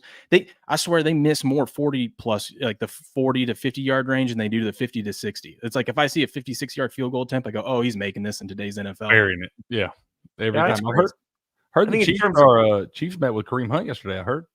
Mm-hmm. Oh, that's it. Yeah, so they're bringing him back after the problems from a couple of years ago. For the NFC, the 2-0 teams I would fade are Minnesota and Seattle. Sam Darnold hit that bomb to Justin Jefferson. The rest of the game, he was kind of average. And Seattle, they faced the New England Patriots and the Bo Nix. By the way, they haven't covered the opening line in either game. And the Bo Nix rookie on the road the first, so now I have liked what the offensive coordinator from Washington is doing. I had some doubts about how much he could jump up to the NFL, but he had a great game. He realized New England was going to take away the run game, especially without Kenneth Walker, and he coached a very good game against the Pats for Geno Smith to pull that out in overtime. But I'm still not. The offensive line still stinks in Seattle. And the question is, when does that become a problem? There's certain guys, Trevor Lawrence, Derek Carr, Geno Smith. that it's all about whether they get pressure or not. I mean, that's why Jim Schwartz with the Browns was some sharps were on the Browns last week. It wasn't because of Deshaun Watson. He did nothing again. It's because Trevor Lawrence stinks under pressure. And Jim Schwartz's defense is dating back to his Titans days and before has been exceptional at bringing pressure. And Trevor Lawrence just can't handle pressure. And so, but the New York and Geno Smith and the offensive line stinks. And so how long they can get away with it. So, so I'm not a complete believer that Darnold will be able to consistently perform. I think that's a small spread this week. I would be fading the Vikings this week. And Seattle, I could see everybody's expecting the McDonald effect to recreate that defense. I mean, it's still the Denver Broncos and Jacoby Brissett and the Pats, and I would note both of them went over their team total scoring. So let's maybe not get too ahead of the curve there. I pump the brakes on the Vikings too, just because we do a lot of previewing the teams, before the season starts, and I like to look at salary cap. And Minnesota is one of those ones that had, like, for example, Buffalo, 24% of their cap is spent on guys that are gone off the team. So I'm like, if Buffalo is so thin, if they get injured, obviously if Josh Allen gets injured, they don't have the depth. And Minnesota was one of those teams this season. They have a lot of dead cap space, so they don't really have the depth. And then before the season started, all these injuries, right? So it's like I feel like it's a little fugazi, right? Like we have to say a little fugazi. Who is 2-0 in the is that everybody? No, down there. So you got the Bills, you got the Steelers, which fade the Steelers. That's what I would say is 2-0. And then you got the Texans, and then you got the Chargers and the Chiefs. The Chargers, man, that offense is. They're winning, but it's just run. Also, I think the Ravens will bounce back, though. Surprised at the line against the Cowboys this week on the road, but I would say the two best teams to make the playoffs out of that 0-2 would be Ravens and Bengals, and the teams to fade would be Vikings, Seattle, and Steelers. And the Ravens were already a buy-on team because I need to trust my gut with some of these proven stats and numbers. So if you are starting the season in the NFL and you've changed 3 or more linemen, you usually do not cover the spread early in the season. It takes you a while to get going. And that's we saw that with the Chiefs a couple of years ago, and that's the Ravens this year. And I didn't bet on the Ravens, but I wanted to take the Raiders this week. I just I went away from it, and I'm like, man, I got to follow these stats and trends a little bit more, trust my gut. But the Ravens, that line should get going. It's going to be an interesting game this week, though. If they start 0-3, yikes. Yeah, that's the only X factor. But the Cowboys are coming off a humiliating loss at home, and they're at home. Yeah, where in the regular season they've been a tough team. But Harbaugh's great off a loss, but that's. I just figured it'd be Cowboys by 2. I was hoping it'd be Cowboys by more than 3, and then I would take the Ravens. But Ravens, are they still favored? Let me check the current odds. Ravens -1. Ravens -1. Ooh, that's a real surprise. That's usually you get these 0-2 teams because they're undervalued in the market. There's so much respect for Harbaugh. The Ravens are not undervalued in the market. And you're right. The problem is there's a bunch of people fading Henry props because they think Henry's done. I watched that game. Henry's fine. There's no ran problem. over a dude. He's moving fine. There's no sign of age. It's that offensive line. It's going to take a little bit to get fixed. People don't appreciate that. You know who people are under valuing is the Cougs, 3-0, by the way. Goal line stand. Would have never thought that in my life, but still not ranked. They got Texas A&M up there, but they don't got us in there. I mean, I'm buying in. I'm drinking the Kool-Aid. They do this to me every year. I'm drinking the Kool-Aid now. Go Cougs. And now there's hope for the conference. It looks like they're going to absorb a lot of the Mountain West, and so that the Pac-12 will be back. I was sitting here wondering last year when all this happened, I'm like, why is everyone leaving the Pac-12 and then no one accepting the Cougars into one of their conferences? Well, this is why. They're afraid. They're scared. Look at that. 3-0. We're going undefeated. How cool would that be? We go undefeated. We squeak into the playoffs, and who do we match up against? Miami. That'd be fun. Cam Ward, right? I'm dreaming. That would be interesting. I'm dreaming. That's a little sleeper game to maybe watch. South Florida gave Milroe a lot of trouble in Tuscaloosa, and the history of Cam Ward is just get pressure on him. get pressure on him, he turns into a pumpkin more often than not. He sure does. I've seen it plenty of times. Okay, let's get into the Pats-Jets game. My thoughts on this one is the Jets, this is simple. You want to stop this Patriot offense, stack the box. Make Jacoby Brissett beat you. All right, just stack the box. You know the Patriots want to run, and the Jets, they have a good enough defense. They can play one-on-one out there. They got great cornerbacks. Make them beat you through the air, which I don't think they will. Yeah, I mean, I can see why some people take the Pats. Good defense. They've covered 2 opening line numbers. I think under Belichick, they had a good record against the Jets in New York. They do, yeah. 2 different coaching staffs, 2 different quarterbacks. Everything's different. And the Jets, they really need to sign Hassan Reddick because Jeremiah Johnson is out, maybe out for the year. I know he's out. So their big pass rush is now gone, and it's a defensive line that has looked vulnerable against both the 49ers and the Titans. And the Jets were lucky to a degree to have beaten the Titans, given Will Levis's propensity to make incredibly stupid turnovers at critical junctures. He's a gift. I love that his coach called him out on it too. Yeah, exactly. But this is still preseason. Wouldn't this have been 9.5, 10? I mean, so this is an overreaction to the Jets playing so in their first 2 weeks and the Patriots overachieving. This has all the feel, frankly, of a blowout game to me. So one thing that gives me concern, though, is you had the Jets play on Monday Night Football last week. Oh, yeah. They lost about a day and a half. Yeah, and then we got another short week. But sometimes that inspires guys. Like when you got like a bye coming up, this is like a mini bye. Like, hey, we get through this. We got 10 days rest before our next game. So maybe that crowd is going to be electric. Oh yeah. Cricket, what do you think? This might be a pretty gross spot for the over in this game, man. I'm thinking the same thing. Sitting at 37.5. At 37.5 right now. I'm thinking maybe 24-17 final for the Jets. Something like that. 37 is a real key number in the NFL. So that will be if it dips down even further. What you're battling there is all these crazy Thursday night unders now for years. That's what scares me, the primetime unders there. But if I see this line move out anymore to like 38, or if it gets 38.5, I'm definitely betting. If it goes the other way, probably go under. I mean, I would set the total at 41, 42. The other I'm inclined to look at overs throughout this week because there's clearly going to be an overreaction to these back-to-back weeks of unders. All the talk about they can't score touchdowns in the red zone. There's no passing touchdowns, etc. What Rodgers flashed last week is he's starting to – all he needs is chemistry with the receivers because that ball was coming out as fast as it ever has. And his reads was super quick. And with Allen, they have a double whammy at running back. So he starts to get, some chemistry with guys other than Allen Lazard. That offense could start to serious. It could be an elite offense on par with San Francisco if it starts to click. Shout out over to Rumble chat. Shout out to Loki. Yeah. Allow it. Thank you. Robert, after the first attempt on 45, you were PO'd. You don't seem to as PO'd this time. What's different this time? Oh, I mean, if you talk about political betting markets, but also I assume talking about the attempt on Trump. Yep.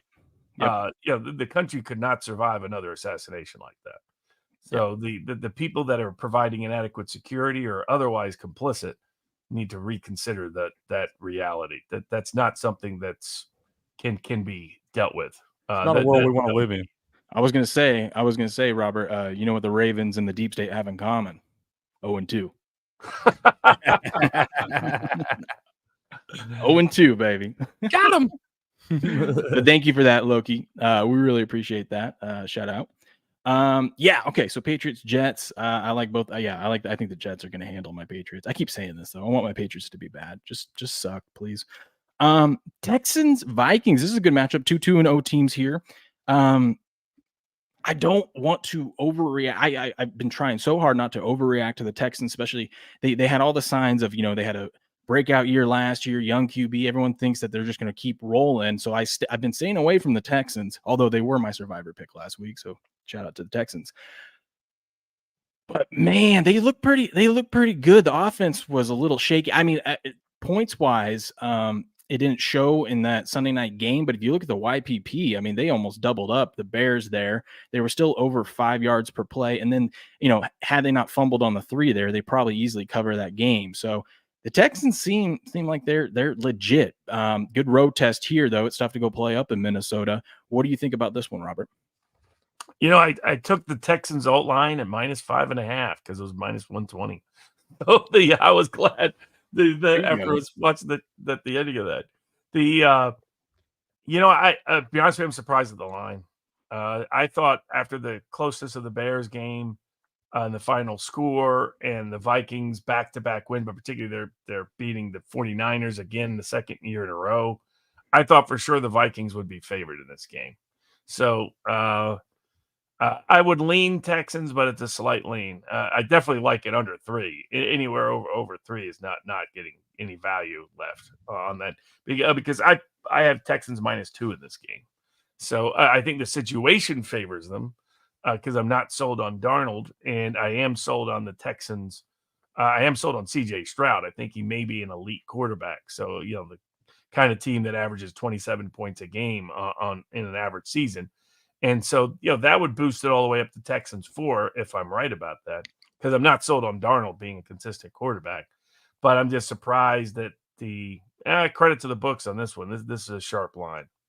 They seem to all be pretty darn sharp. I'm going to go with my gut from now on. Like Cricket, how many times I keep saying that? I'm going with my gut. It is 45.5. All right, that'll be my pick. Over 45.5 in the Texans-Vikings game. Okay. What do you think, Cricket? I think I'm leaning Vikings in this thing, man. Y'all know I love those +2.5 right there. In the preseason, this line would have probably been more up around closer to a touchdown. Honestly, based off preseason metrics coming in and all this right here, I love betting the +2.5 at home and seeing how well the Vikings played last week against the 49ers. You could be worried about a letdown spot here, but the Texans, had a tough game on Sunday night too. That was a hard-hitting football game with the Bears there. So now you got to travel on the road, kind of a short week because you played Sunday night football last week. Then you got to turn around and play at 1 p.m. On Sunday. I think I'm leaning Vikings in this thing, man. I like the +2.5. I might wind up sprinkling a little bit on that money line too. I'm probably going to stay away and just look at props again. That seems. I like these props in the first 4 weeks of the season while we figure out who these teams are and whatnot. And these kicking props are insane. So I might look at a kicker prop or something in there. But we'll take a look. I'll tell you what. One thing, and you could see it in the game on Sunday Night Football. And I tweeted this out. Joe Mixon looks like he's having fun playing football again down there in Houston. Like everyone thought he was probably past his prime, and maybe he is a little bit, but man, that guy looks like he's having fun and is rejuvenated. Got banged up though. Yeah, I mean, I don't know how hurt he is, but I know that they were complaining a little bit. You got the new hip drop tackle, the penalty on all that, and they were saying that they didn't call it a hip drop tackle that injured him there. So the Texans kind of upset about that, but I just don't know how banged up he is right now. He's an aging guy. We've seen it before. Those nagging injuries can drag on for 4 to 6 weeks there. So we just have to kind of see how healthy he is. Yeah, I mean, they're 2-0 though, so maybe they'll be smart. Like if they need to rest him, they can afford to rest him at this point. So they've got other options. Yeah, Damian Pierce coming back from injury too. I mean, he's a good serviceable back. Charger Steelers, that's gonna be an ugly game. Just bet the under. Do you go under in this Charger Steelers? Yeah, it's gonna be. Well, it's at 35.5. So that's an unusual total in the NFL. So disagree with it. You know what I mean? I mean, typically low totals still go under early in the season, but that's at 37. So I don't know about 35.5. Now, how many points are the Steelers going to? So I guess you start there. They're projecting what the Steelers to win 19-17, basically. Yeah, basically. I would take the under on the Steelers team total. That I could see. If you like the under, I wouldn't necessarily. We'll see. I mean, the Steelers are well organized. Herbert's limited. He's going to play apparently, but is not as mobile because of the injury. And their Chargers are a heavy run team. Early in the year, I gave out Dobbins as a good prop bet. He's cashed easily. Love it. Alt lines on his props have cashed easily as well. I don't know if it will as easily in this game. Here's the key stat. Tomlin as a favorite stinks. As an underdog is good. So, he covered last week. I like Harbaugh. Harbaugh stay on the East Coast. He's not going back and forth. He's staying. So they're going to be on East Coast timetable all week. I still like that. I think the Chargers were a team that was undervalued, which surprised me coming into the season. I thought with Harbaugh and Herbert And I get, they lost some, they're replacing the receivers, total shift offensively. They've had tons of talent defensively. Brandon Staley just stunk when he went from defensive coordinator to head coach. Harbaugh's had success in his first year everywhere he's gone. San Diego, Stanford, Michigan, San Francisco 49ers. And he had key ingredients here to make the Chargers good. So I think the Chargers should be favored by 2, not underdogs by 2. Herbert looks like everything. Well, he injured his leg, and I'm just from what I'm seeing, it seems like he's okay. So, but he is going to be a little banged up going into this game. Yeah. It's simply against my religion to bet an over in a total like this right here. This feels like a 17-10 final to me, one way or the other. That's what it feels like. I don't think we're going to see a whole lot of points. You talk about running the football and that's one of the Chargers' strong suits. I feel like it'll shorten the game up some. Try to establish that line of scrimmage. Now, J.K. Dobbins, I'd be careful on his over props this week because that Steelers defensive line is pretty nasty there, and they can dominate opposing offensive lines. So I'd be careful going over on the props for J.K. Dobbins there this week. But that guy's having a great season early on. I hope he can stay healthy. I hope he has 1,800 yards and 18 touchdowns this year. He's on pace for now. But yeah, I think if you like the under, the way to go would be the Steelers team total. They haven't scored 20 or more all year so far. And I don't know if they're capable, Uncle Bob. Yeah, I don't know that the Steelers are capable of scoring 20 points the way they look right now. With Justin Fields out there, I mean, he's not playing bad, not turning the ball over really, but not exactly electrifying anybody. And that was the Falcons and Broncos who were a step down from the Chargers. Right, right. Yeah, going to be interesting. Eagles Saints, I think, is going to be a fun one, especially after the loss last night. Saints still doesn't seem like they're getting much respect here. Were they catching 3 in this one? Well, at one point, but yeah, I guess you're saying that it's moved now to more of a pick'em or +1. Let me double check that. The Eagles. Maybe the site hasn't updated. Let me double check that. It is Saints. Where are you at? Cricket, do you have that one up? Which one? What are you asking me? Saints. What's up, Boomer? How you doing? The total, you got 49.5 in the Saints, Eagles, and Saints -1 right now. Yeah, so it's that's a 4-point movement off one game on Monday night because this line was set after the Saints blew out the Cowboys. And I thought that was a crazy opening line. I would still favor the Saints -1. With people are just, it's going to take them probably another couple of weeks, maybe this game, to realize that Carr and Kubiak together with that personnel will be a dynamite offense in this league.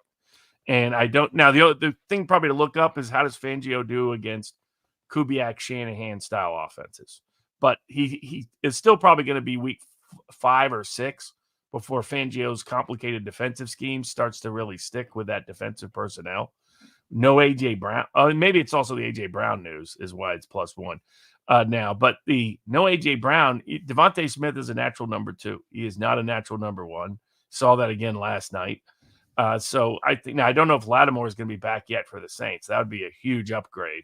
They kind of dodged a bullet in part, against the Cowboys in that regard. So I think that, but I would the Saints anywhere under 3. I'd take the Saints. There's something funky going on because BetOnline doesn't even have that game up right now. So they may be waiting on A.J. Brown. Yeah, confirmation.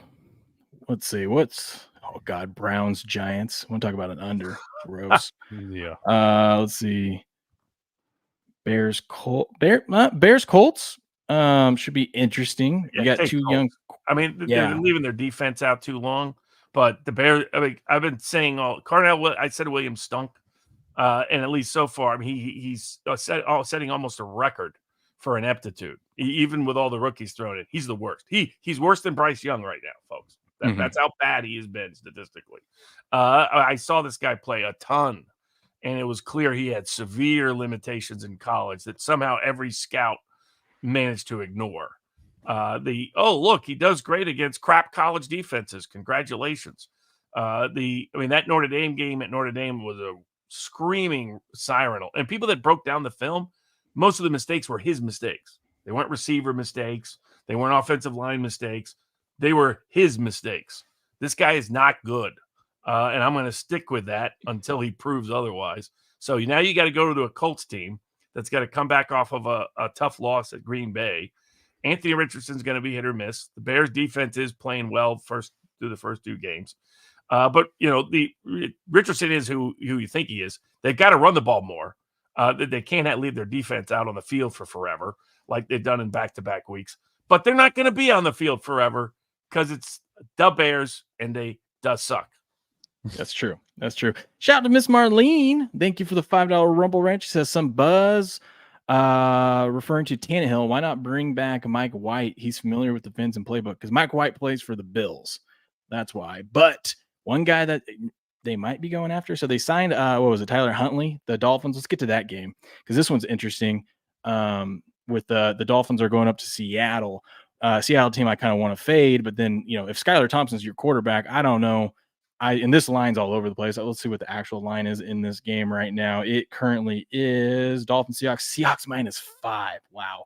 A bunch of sharps must have hammered Miami because this line was heading towards 7.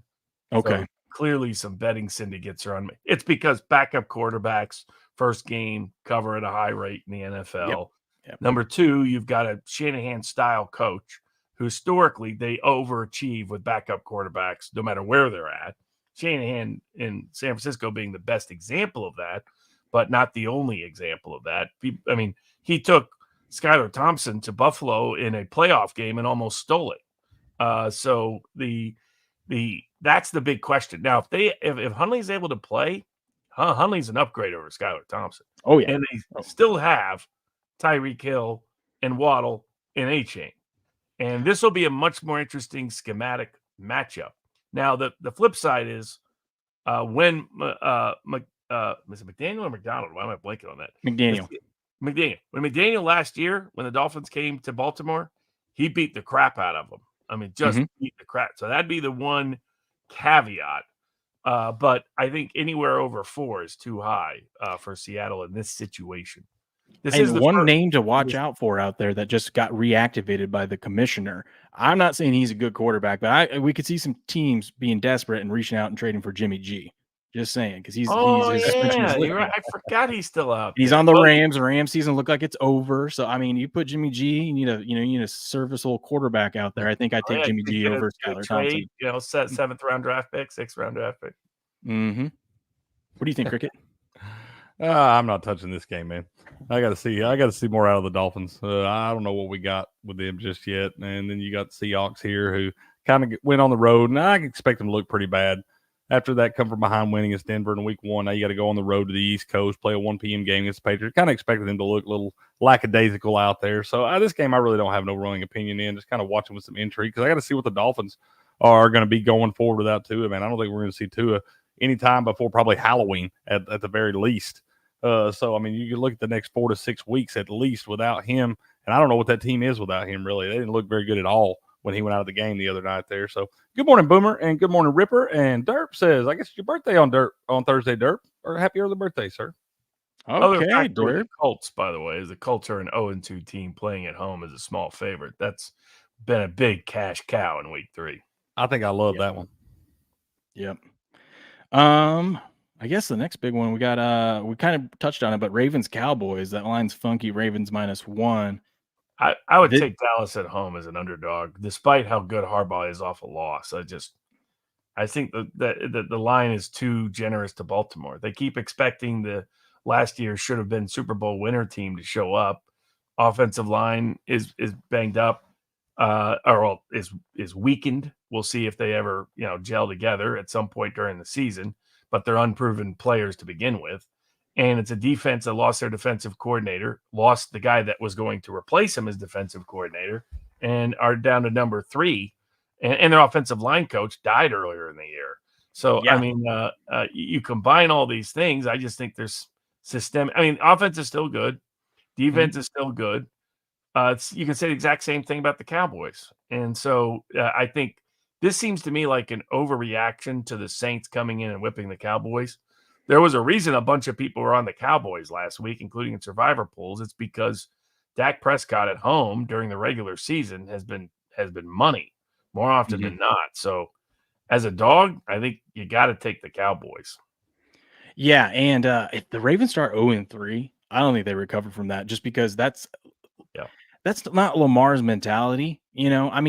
I still can't get over the fact that he sat out that playoff game. Like it doesn't seem like he's a good teammate, a player's guy out there with this team. I think he just would like to cash his checks and he would just punt on the season. So if they lose this game, if the Ravens lose this game, man, I don't want to touch this game. But if I had to, I'd take the Cowboys here. I mean, yeah, the scary thing is the Ravens are 0-2 in a week 3 game, coming off back-to-back losses where Harbaugh has been excellent. It's just this is a tough matchup, and they're favored on the road to one of the best home teams in the NFL. That I think is a lot to ask. Absolutely. Cricket, you got a feel on this game? Not just yet. I'm gonna watch this line throughout the week and get some updated injury reports and things like that. But this one right now, to me, feels a little funny early on. But I'd have a hard time betting against the Cowboys as dogs at home. Yeah, I agree with. Oh, we got 2 Monday night games next week. Look at that. Yeah, we got a doubleheader on Monday night. Yeah, that's fun. Well, let's go to the Sunday night game. Chiefs Falcons. How are we feeling about this one? Well, what is the current line on that? 4.5. Falcons plus 4.5. The total is sitting at 46. Take Atlanta. Yeah. Generally speaking, Mahomes, bet him if he's favored by 3 or less or an underdog. Fade him if he's favored by 4 or more. Looked fine last week. I mean, it showed enough that offense is clicking. Great momentum. Falcons are a good, solid team. Chiefs are just a good team.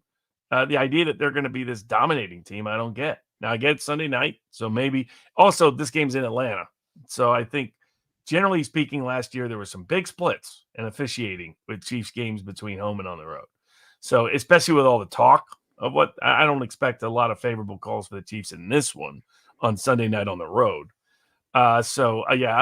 Getting over 4, I'd definitely take Atlanta. Yeah, man, I take Atlanta.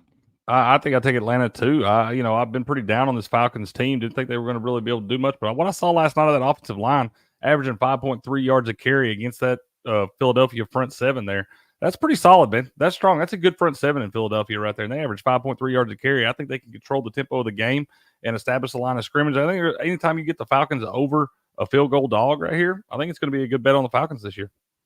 Also, I'm just done betting the Chiefs when they're over a 3-point favorite. I ran into that buzzsaw last week. Granted, if the Chiefs defense could have stopped a 4th down last week, they probably cover that game, but I'm not bitter about that at all.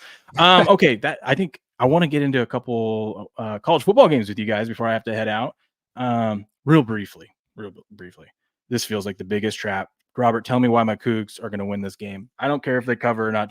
Just don't lose to a good San Jose State team who's on a roll this year. Yeah, well, they got it's the former Navy head coach, I believe. I can't pronounce Niamolito, how he says his name.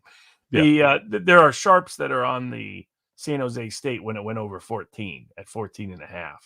And it's San Jose State handled it. Now Air Force is clearly down this year, even against backup quarterback with Baylor that they could do nothing offensively. So, but otherwise, San Jose State handled that run-heavy offense, which is what the Wazoo feature. So, I thought this would be higher. I thought this would be 17.5, something like that. Then I would take San Jose State, but it's San Jose State on the road with a big talent differential. I don't know if I want to get in front of the Wazoo. Now, the game up above, I don't know why this dropped below 10. There were a bunch of people on Central Michigan last week. Yeah, Illinois was lucky to cover, but I wasn't because Illinois was at homecoming, and they kept missing that fact. They kept talking about everything else about it being a trap game. And I was like, homecoming with Bielema is not going to be a trap game for Illinois, and it wasn't. But that is not a good Illinois team. I mean, I took them against Kansas. Because Jaden Daniels with a different offensive coordinator is not the same. He can't read defenses. Proved that again last week, and losing straight up as a 9-point home favorite. Illinois is just not that talented. Nebraska is. This is Matt Rule in season 2. They got baby Mahomes there and Dylan Raiola. He's legit. That kid is just legit. He's more prepared than a typical freshman quarterback. I don't think this game is going to be that close. Illinois is not going to be able to do much offensively at all against Nebraska. If Colorado struggled against Nebraska, why does anybody think Illinois is going to put up points? I guess they haven't watched much of that this year. And then Nebraska offensively, Illinois just doesn't have the talent to stick with them. Nebraska now can run the ball or pass the ball. They fixed their one problem last year, which was a horrendous quarterback situation. I like Nebraska by double digits at home. Ooh, what do you think about that, Cricket? I do too. I love Nebraska in this game right here. You talk about Illinois, the talent disparity there for this team. This Nebraska defense is probably a top 10 defense in the country right here. They really gave Colorado all kinds of problems. And I know, I'm kind of down on Colorado here, but this Illinois team, not a great team either. That Kansas team that they just beat at home last week had to kind of squeak that thing out, just lost at home to UNLV this past Friday night there. So not a great Kansas team that they beat right there. And this Nebraska team I am pretty high on. I see that line keep moving out there at 9.5 now. I think I'm going to wind up alt lining this one up to minus 13.5 for Nebraska and expect a 2-touchdown win from the Huskers. Is the sorry, I was trying to pull up one of the games I want to talk with you guys about, but that is next weekend. They're on a bye. Okay, never mind. I thought Georgia Alabama was this weekend. It's next weekend. Both of them get to have a bye before the game. Okay, I like that. That's the one I wanted to talk about. So let's scroll through and grab a random one here. Let's go to. I'm not going to talk. Another big one is the big games are in Oklahoma this week. Utah travels to Oklahoma State, and Tennessee travels to Boomer Sooner in their first SEC game. Let's go to that one then, real quick. Where are we at? They need a better. Tennessee would be a 7:30 kickoff down there. Let's talk Utah and Oklahoma State first because that is an earlier game. I think at 4 p.m. kickoff. The battle of the 7th-year quarterbacks. And you got this line's kind of moved out. It was at 1.5 yesterday, and Oklahoma State was 1.5 point dogs. They're now 2.5 point dogs. Money line's moved out to plus 110 with a total of 52 in this one. Cam Rising's a question for me, Uncle Bob. I don't know what I'm going to get out of that guy if he's going to be able to play, and even if he does. Well, the reason why the line flipped is Utah announced he's playing. But even if he does play, how often we've seen about 4 of his last 5 games, he winds up leaving the game early there, and he has all kinds of injury problems. And if that guy goes out, that team falls off a cliff. Yeah, the thing there is now Oklahoma State's been very good as an underdog. They're an underdog at home, but they were really fortunate. They should have been blown out by Arkansas. And now you get a very disciplined. This is really the Big 12 battle of the year. Is this game because it's in Stillwater? And so I get it being tight. If unless Cameron Rising is subpar, I'll take Rising over Bowman. Oklahoma State cannot get Ollie Gordon running. That's a major sign. And the big difference is, so offensively, I see these teams as slight edge to Utah. Utah's got a massive edge defensively. This is just not a good Oklahoma State defense. And Arkansas proved that up. And Arkansas gave Utah the script for how to exploit them and attack them. And Rising is a good athlete. And they've got good skilled personnel. Still can't believe Arkansas didn't cover that game. That makes me. Oh, that was one of the most flukish outcomes of the year by far. So because of that, I like Utah anywhere under 3. Okay. Don't be surprised if Sharps bet Utah up to 3. So get it earlier rather than later. What kind of total are we looking at in this one, Cricket? Do you have it? Got 52. That's what I was going to ask Bob here. I think I kind of lean under in this one, though. Utah, I expect Utah to win this game. They like to kind of mix it up in the mud and the trenches there. They got a great defense. It's usually top 10 under Kyle Whittingham every single year. I think at 52 right there, that feels a little high for me, Bob. What do you think on this total? It's a college football totals, unless I have a really strong feel, I stay away from. Because I could see, the surprise has been Bowman has been actually passing the ball well this year. So now, granted, he hasn't really faced a secondary as good as Utah, or pass defense as good as Utah's. But the reason why I have confidence in Utah in this game is because I have no confidence in Oklahoma State's defense. So that would keep me off the total. Because you look at that game with Arkansas, the total was at 61.5, 62 in some spots, and it was dead to rights midway through the third quarter, and they found a way to come back and still cover that thing. So that's the only thing you got to be careful with there in those Oklahoma State games. Yeah, it's just not a good defense, and I think it will get exposed in this game. I want to leave on this. This is the last one I can preview with you guys, and I'll let you guys talk about your Vols afterwards and all the other games. USC, Michigan. This one's interesting because I don't know how good USC actually is. And Michigan, it seems like everyone wants to fade Michigan here, but this might be a sneaky close game. I'm not sure either way. I'm excited to watch it. Got 12:30 kickoff, on the West Coast here. What is that? Are they Eastern time up there? So 3:30 p.m. kickoff for the Eastern Michigan time, folks. Yeah. In Michigan. Okay. USC laying 5.5 here. Make the argument for either of his team, Robert. The argument for USC is just that Michigan has no quarterback. And the argument for Michigan is they still have a dominating defense and they're at home. And will they have 2 back-to-back embarrassing home losses as an underdog? And this one is in Big Ten play. I like Michigan catching anywhere from if you can get it at 7 or more. I like Michigan at home because I don't fully have confidence in USC to do. Yeah, that was Texas looked good. Texas, I mean, watch Michigan will probably go to a heavy run offense and dump Warren and just deal with what they got to deal with Orgy, but it will become very, very run oriented. So it'll be an offensive scheme that USC's defense hasn't seen. And, great improvement by USC's defense in week 1. But if you look at under the hood, LSU was still moving the ball. They just didn't score as many points as they could have. The USC offense is great. I'm a big fan of Miller Moss. But this is the Michigan defense, and USC doesn't quite have the offensive line that Texas has. So that's where I could see this game being more of a 3-point game than a 7-10-point game. What about you, Cricket?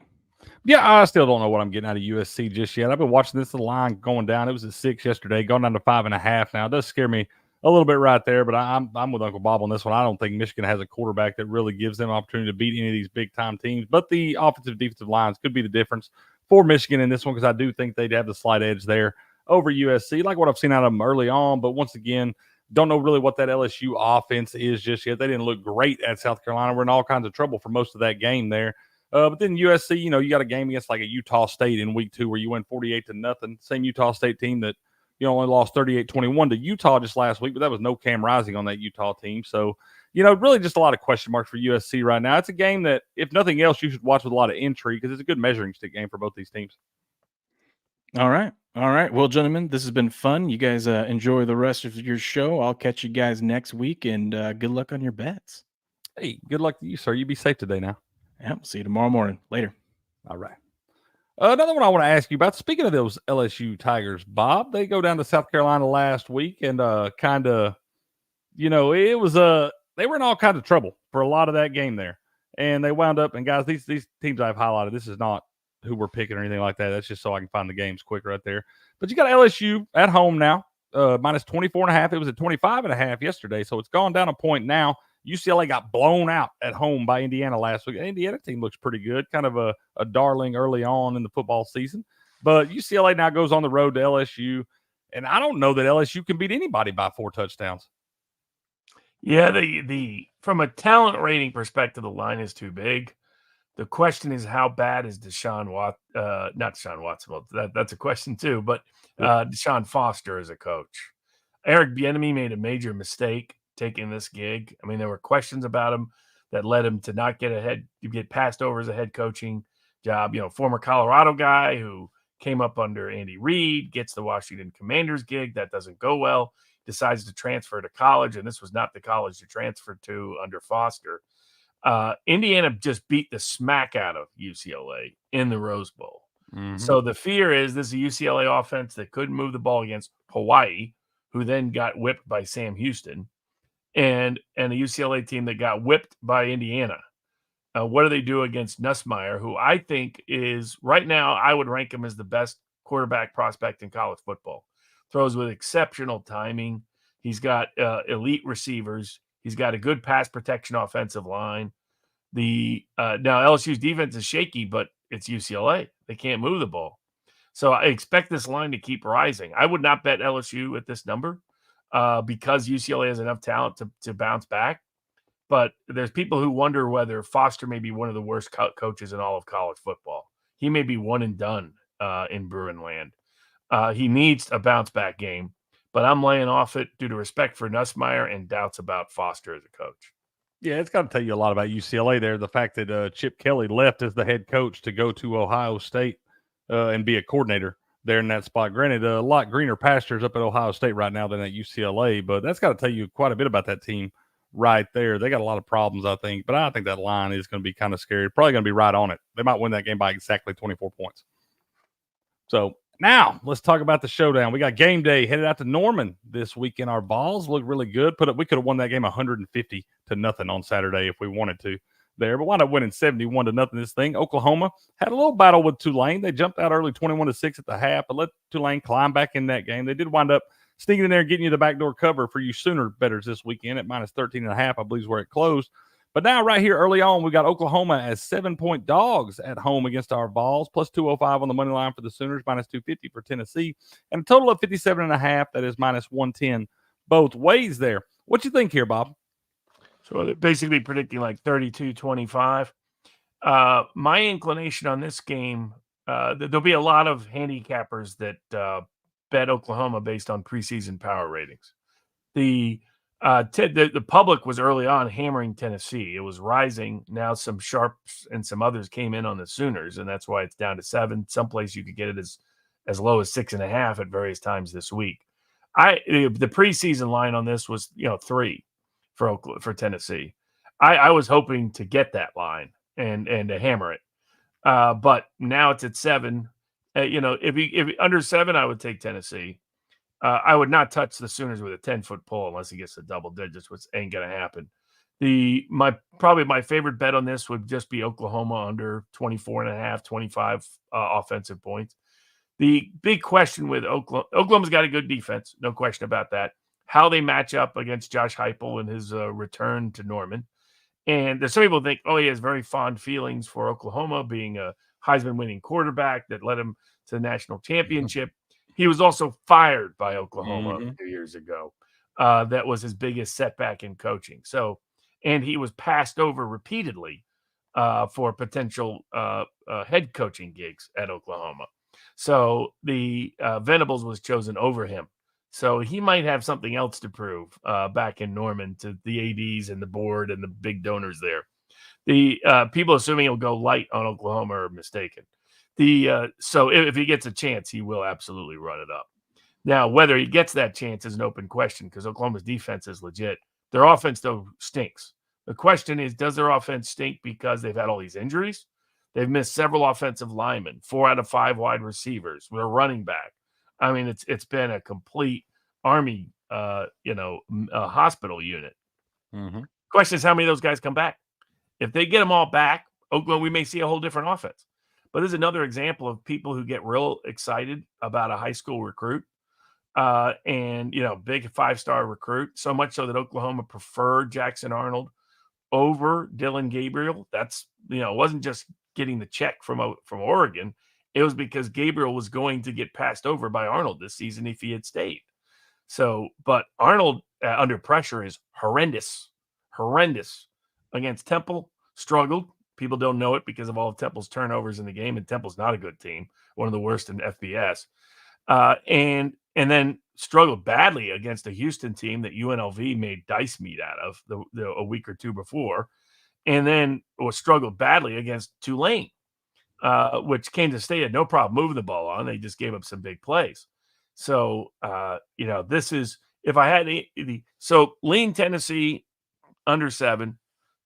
Would never touch Oklahoma unless they got to like 13, 14, something like that. It's not going to happen. Lean Oklahoma team total under. And here's a little fact about Heupel. Heupel's games at home go over. His games on the road go under. It's just been an MO with him his whole time at Tennessee.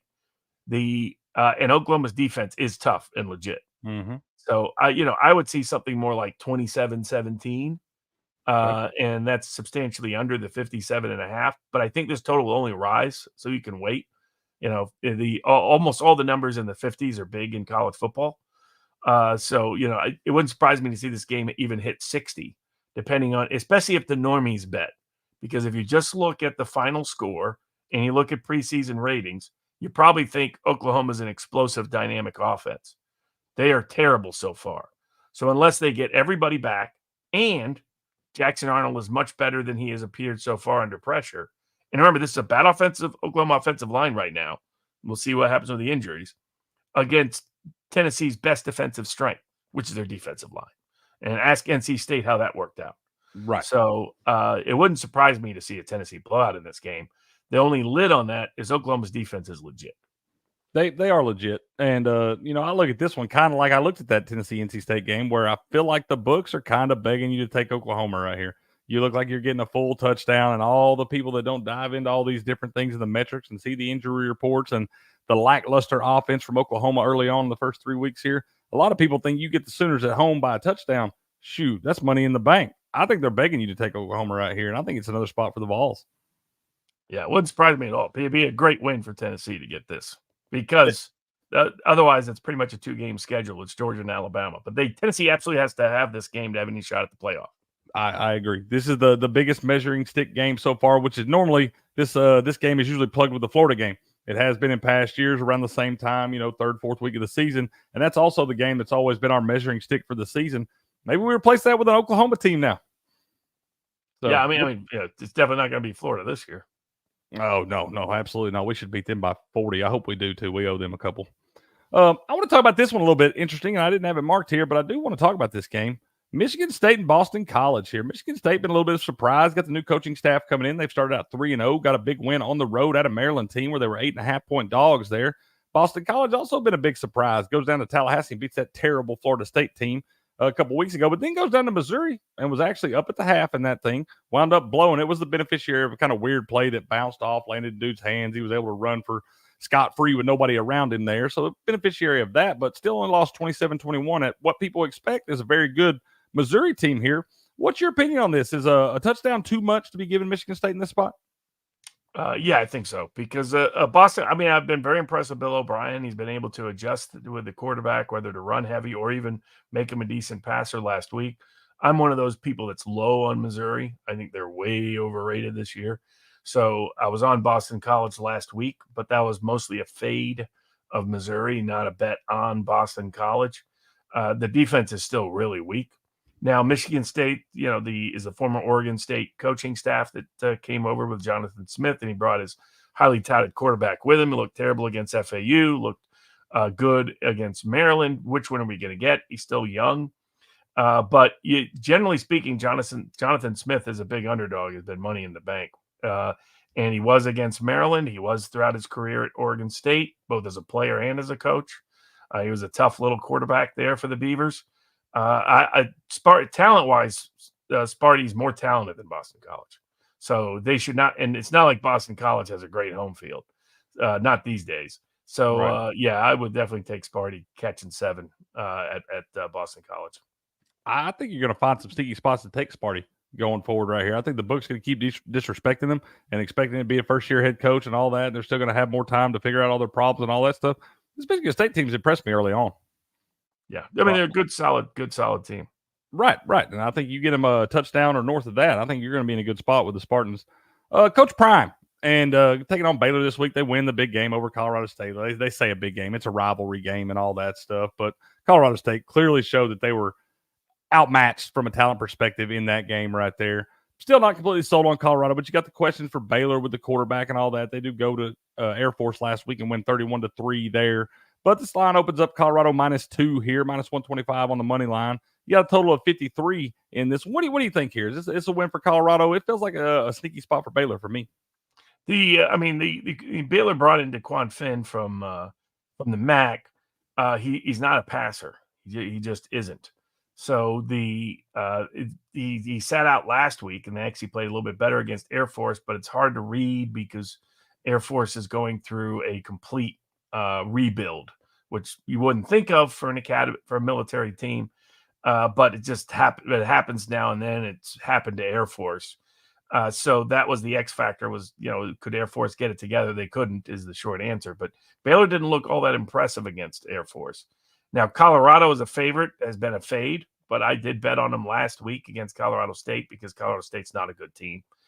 They've taken a step back from last year and even had Colorado on some alt lines that cashed because that game was never close or competitive.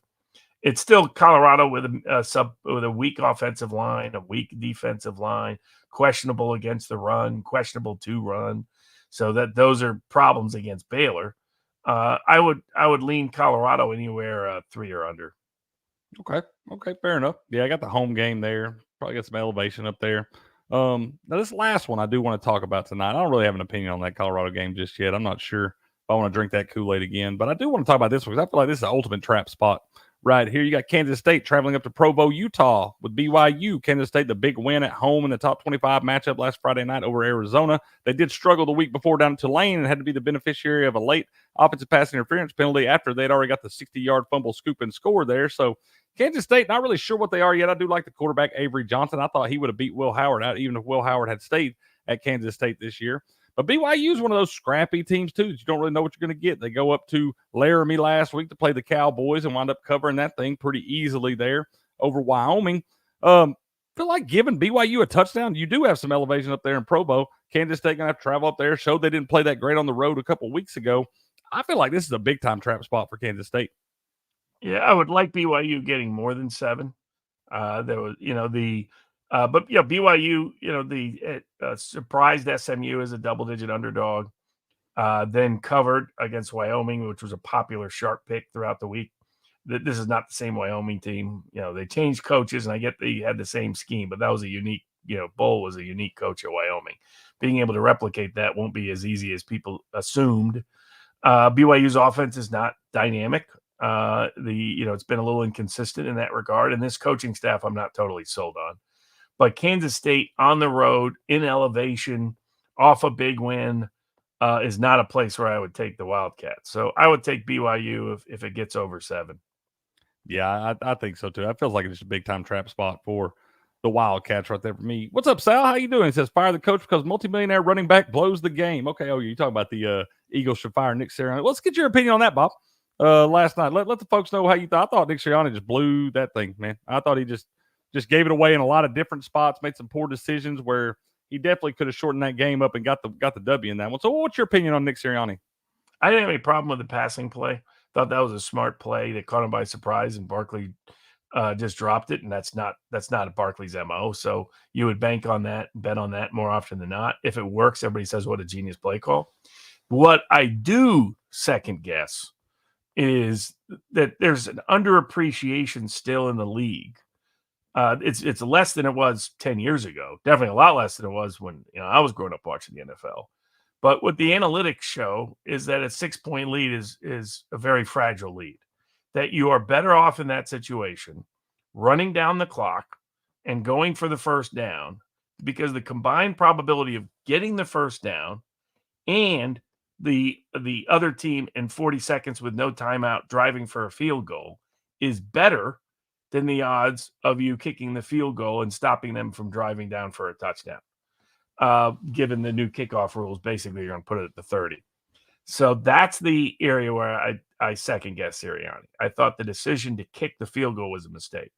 Because people are thinking, oh, well, now they have to get a touchdown. But if you do a deep dive in the analytics, a touchdown with 2 minutes from the 30 is more likely than the combination of not getting the first down and them scoring a field goal with 40 seconds in from the 9-yard line with no timeouts. So that's the part that I think he missed. People are highlighting they expect the Eagles to keep running it. I mean, the Falcons did put 9 guys right there at the line of scrimmage. Maybe that works, but I think I think the pass play was fine. The pass play is definitely fine if you plan on going for a 4th down. Yeah. Because you could still run down the clock. My problem was, okay, you're going to go with the pass play and then you're going to kick the field goal. That I think people still undervalue these kind of analytics plays. There's a lot of time we're going for 4th down. I mean, I'll give Antonio Pierce credit. He was going for 4th down all over the place against the Ravens after he got so much criticism for being a wuss and punting the ball late against the Chargers. But it's because all the analytics show that that's when you do it. Now, when I was growing up, nobody would ever go for that 4th down that Pierce didn't go for. But now, because there's so much data and so much probability data from simulating what the outcomes and looking at actual outcomes, and sometimes that's not perfectly reliable. Like I've Warren Sharp, people can follow Sharp Football he's a very well named because he's a sharp better and his last name is Sharp. On YouTube, does great breakdowns. The only weakness sometimes with the analytics guys is that, I'll give an example. Sharp is very critical of throwing the ball behind the line of scrimmage because there's a negative EPA. The only question I have in those expected points from the play So if you hear EPA, that's what that means. The only problem I have, and I've seen this has been a limitation of Sharp over the years, because he was like a huge Russell Wilson fan when they changed the offense. And I was like, what if the only reason Wilson was doing well was because people weren't expecting that offense? What happens when they do? An example, is every pass play behind the line of scrimmage unsuccessful if you measure other metrics that are not in that data, such as how it impacts the success of other plays? Also, in passes down, going down past the line of scrimmage, do they include sacks in that? Do they include interceptions in that? So it's like the book behind me, Scorecasting, has a lot of this analytics data in it about how sports work, what makes it predictive, what doesn't. So I think that some of that can be misleading. But in this instance, it just made common sense. If you just think it through. One, what's the chance that we get a 4th and short when we're the Eagles? It's at least 25%, isn't it? For the Eagles, it's actually much higher. It's more it'd be higher for them. Yeah. Yeah. But even if you give it a low percentage of 25%, okay. So then what's the probability of them driving 60 yards from the 9-yard line with 40 seconds left and no timeouts? That is less. That by itself is less than them driving for a touchdown with 2 minutes left from their own 30.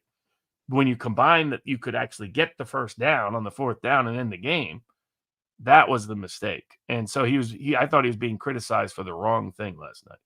I agree. And Pissant makes a good point there. In his defense and situation, he has to make that call on the spot versus researching. Yeah. We'd sit here and talk about it on the couch all day long. You should have all of that in advance. You should have every analytics metric decided. This situation, here's what it showed. Harbaugh has an analytics. Everybody in the NFL now does. Yeah. But Harbaugh, constantly will go, okay, what are the odds? Okay, what they already have it all calculated. So I'm not a big Sirianni fan. I thought he was overrated. I thought he had 2 great coordinators. He was given credit for 2 great coordinators. You saw what they were like without 2 great coordinators. Now he's brought back in 2 very good coordinators. So I think they'll bounce back. But I've never been a fan of him as a coach. His over-the-top personality and all the other stuff. And he just didn't – I don't look at Sirianni and think, ooh, there's Bill Belichick coming. Yeah. Yeah, no, I understand too. Pissant, that's another good point too, right behind he said, but does get paid well enough to know and make that call. And you're right. Just like Uncle Bob just said, yeah, you got to have all that stuff laid out. If you get in this situation, this is what I'm going to do. That's what all the analytics is for. The percentages, and that you have a better chance at getting this versus not getting it in those spots. You should have those decisions already laid out before you ever get to that moment. Last game I want to ask you before we get you out of here, because we didn't get to touch this, and we're going to jump back to the NFL for just a second, but I do want to discuss one of these Monday Night Football games. We got Jacksonville traveling up to Buffalo there. Not really sure what Jacksonville is just yet either. They were up by 2 tutties on the Dolphins, blew that one, and they really got kind of dominated by the Browns. Didn't look great there. I know it was a boring game, 18-13 final and all that, but Jacksonville really got dominated in that game by a Browns team that looked really bad on the road last year, so maybe it's a different MO for Cleveland this year. But now you got Buffalo at home, -5.5, total of 45.5 in this one. What's your opinion on this one, Bob? I liked it better at 6 and 6.5 than 5.5 because, 6 hits at a decent rate in the NFL. But if you look at this, they're basically this is a classic 0-2 situation. 0-2, week 3. If this was preseason, probably Jacksonville by 3 would be 3.5 point underdogs, maybe 3. So I think it's a overreaction to the Bills' performance against Miami, which they've owned. And I think the defense, that's credit to McDermott. He does know that Shanahan system and shuts it down. He's done it repeatedly now. At some point, you have to credit it. But the Bills lost another key defensive player. Giovanni Bernard is now out. So they're back to the end of last year when they had no linebackers. So the question is, can they get pressure? Again, the key with Lawrence is always the same. If you can get pressure on him, subpar game. If you can't get pressure on him, he's going to torch you. So that's the X factor, especially with as banged up and depleted as the Bills already are defensively. So that will be the key. How does Doug Peterson scheme? 0-2 teams are desperate, and this is a well-coached team with a good quarterback. So I'll take the Jags in this situation, especially if it gets back. I'd like it if it. I think the public will be in on the Bills. Jags 0-2. Jags aren't a big public team to begin with. Bills coming off a big win at Miami. It lines up, but this is early in the season, so it was cold weather. That's a different animal with the Bills. But I lean Jags in this one. Yeah, I think so too. I think you keep that. You get Jags north of 4 there. I think that's a good spot for Jackson. An underdog I would not touch is the Washington Commanders. Right. I think a lot of people are going to see that line right there with the Bengals, and you're thinking back to week 1 with the Patriots coming in, and you look at the Bengals, a lot of people I think are going to expect a letdown spot from the Bengals after playing the Chiefs so well. I think you better be real careful taking the Commanders right there. That could be a blowout. I mean, the only X factor is that Washington's decent running the ball thanks to Daniels, and the Bengals' run defense is shaky. But that's a good defensive coordinator, and the Bengals are desperate. They're up against it. They're 0-2. They're at home. And Daniels is another guy I think is just a running quarterback. That's it. I mean, how many times does he throw past 10 yards? No, right. So I mean, that was the most crazy box score of the week. Was you see 21-18, and you think, oh, one team scored 3 touchdowns and the other one hit 6 field goals. No, the team that scored 21 hit 7 field goals. Yeah. And the team that scored 18 scored all touchdowns, just no extra points. That's no, yeah, exactly. That's an anomaly right there. Well, the other factor is people want to see downfield throwing. Well, nothing's a blessing like that than bringing in the Washington Commanders secondary. They are atrocious. They make Daniel Jones look good. They are awful. Watch the Bengals, especially if T. Higgins gets back. Burrow is going to torch him. And that's the kind of game where you see a blowout. Because Washington can't come back. Well, I mean, they proved that in the first game of the season against Tampa Bay. So expect a Bengals Tampa Bay level performance against the Commanders, and I just don't see them getting close. I think that this screams blowout to me.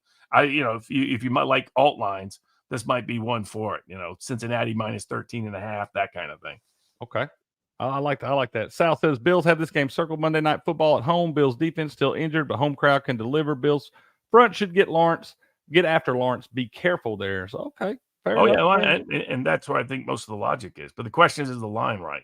Do you think the Bills are 7 points better than the Jags? Right. And I'm with you on that. The 0-2 teams that tend to play much better in week 3 there. You cannot go down 0-3. 0-3, it's all over but crying there. So you do. And you've got a good coach, good quarterback. Mm-hmm.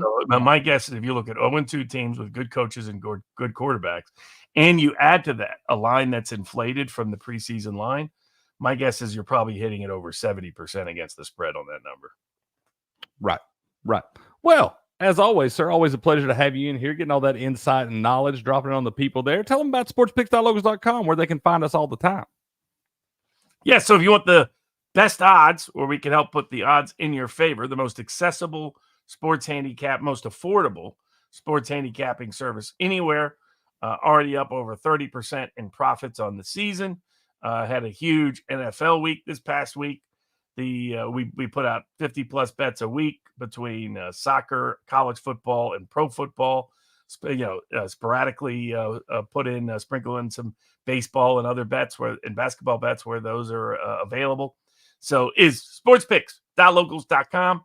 If you just want to try it out and look at the people that are the people give out free picks. I put out free picks with I think 4-2 on the Monday Night Football free picks that people took. Other handicappers put out free picks. We put out free picks in the live chat that remains open all year long. In addition to that, there's master classes on sports betting and understanding the sport, understanding the games. There's also political betting picks all the way through that were very profitable this year, very profitable in 2023. Had a lot of success in every presidential election I've ever bet on. So you have those picks available too throughout the season. And they're still through the rest of September. If you want to get a monthly subscription, you can put in the discount code 2024 and get half off. Basically, it's about less than 10 cents a pick. You won't find any. We've had success and profit back to back years at Sports Picks. You won't find any better value anywhere in sports handicapping. SportsPicks.locals.com. That's right. Good morning, Carnivore. Good to see you in here as always. It's always good to see Barnes, Crick, and Will. Much love, fellas. Much love to you. You said, can Barnes announce his appearances this week? What you got going on this week, Uncle Bob? Uncertain at this point. So fair enough. Is you there? Fair enough. So keep those notifications on, y'all, and he'll let you know when he's going to be out there. But chat, we love y'all, man. Appreciate you. The locker room always in here. Y'all are the real MVPs. Me and Steps are going to do a show for y'all this afternoon right here on the Game On channel at 5 p.m. Eastern. We'll be covering all kinds of things. Get Steps' opinion on the NFL weekend and all that stuff. What's up, Cat Dog? Good to see you, man. Much love to you too, sir. But we appreciate all y'all being in here. Uncle Bob will be back with us next week, and y'all keep an eye out for what he's got going on this week. But good luck to you, sir. We appreciate you being in here. Go Bulls. That's right. Go Balls, baby. Well, all right, y'all. Y'all stay safe out there. And until next time, good luck, good gambling, and game on.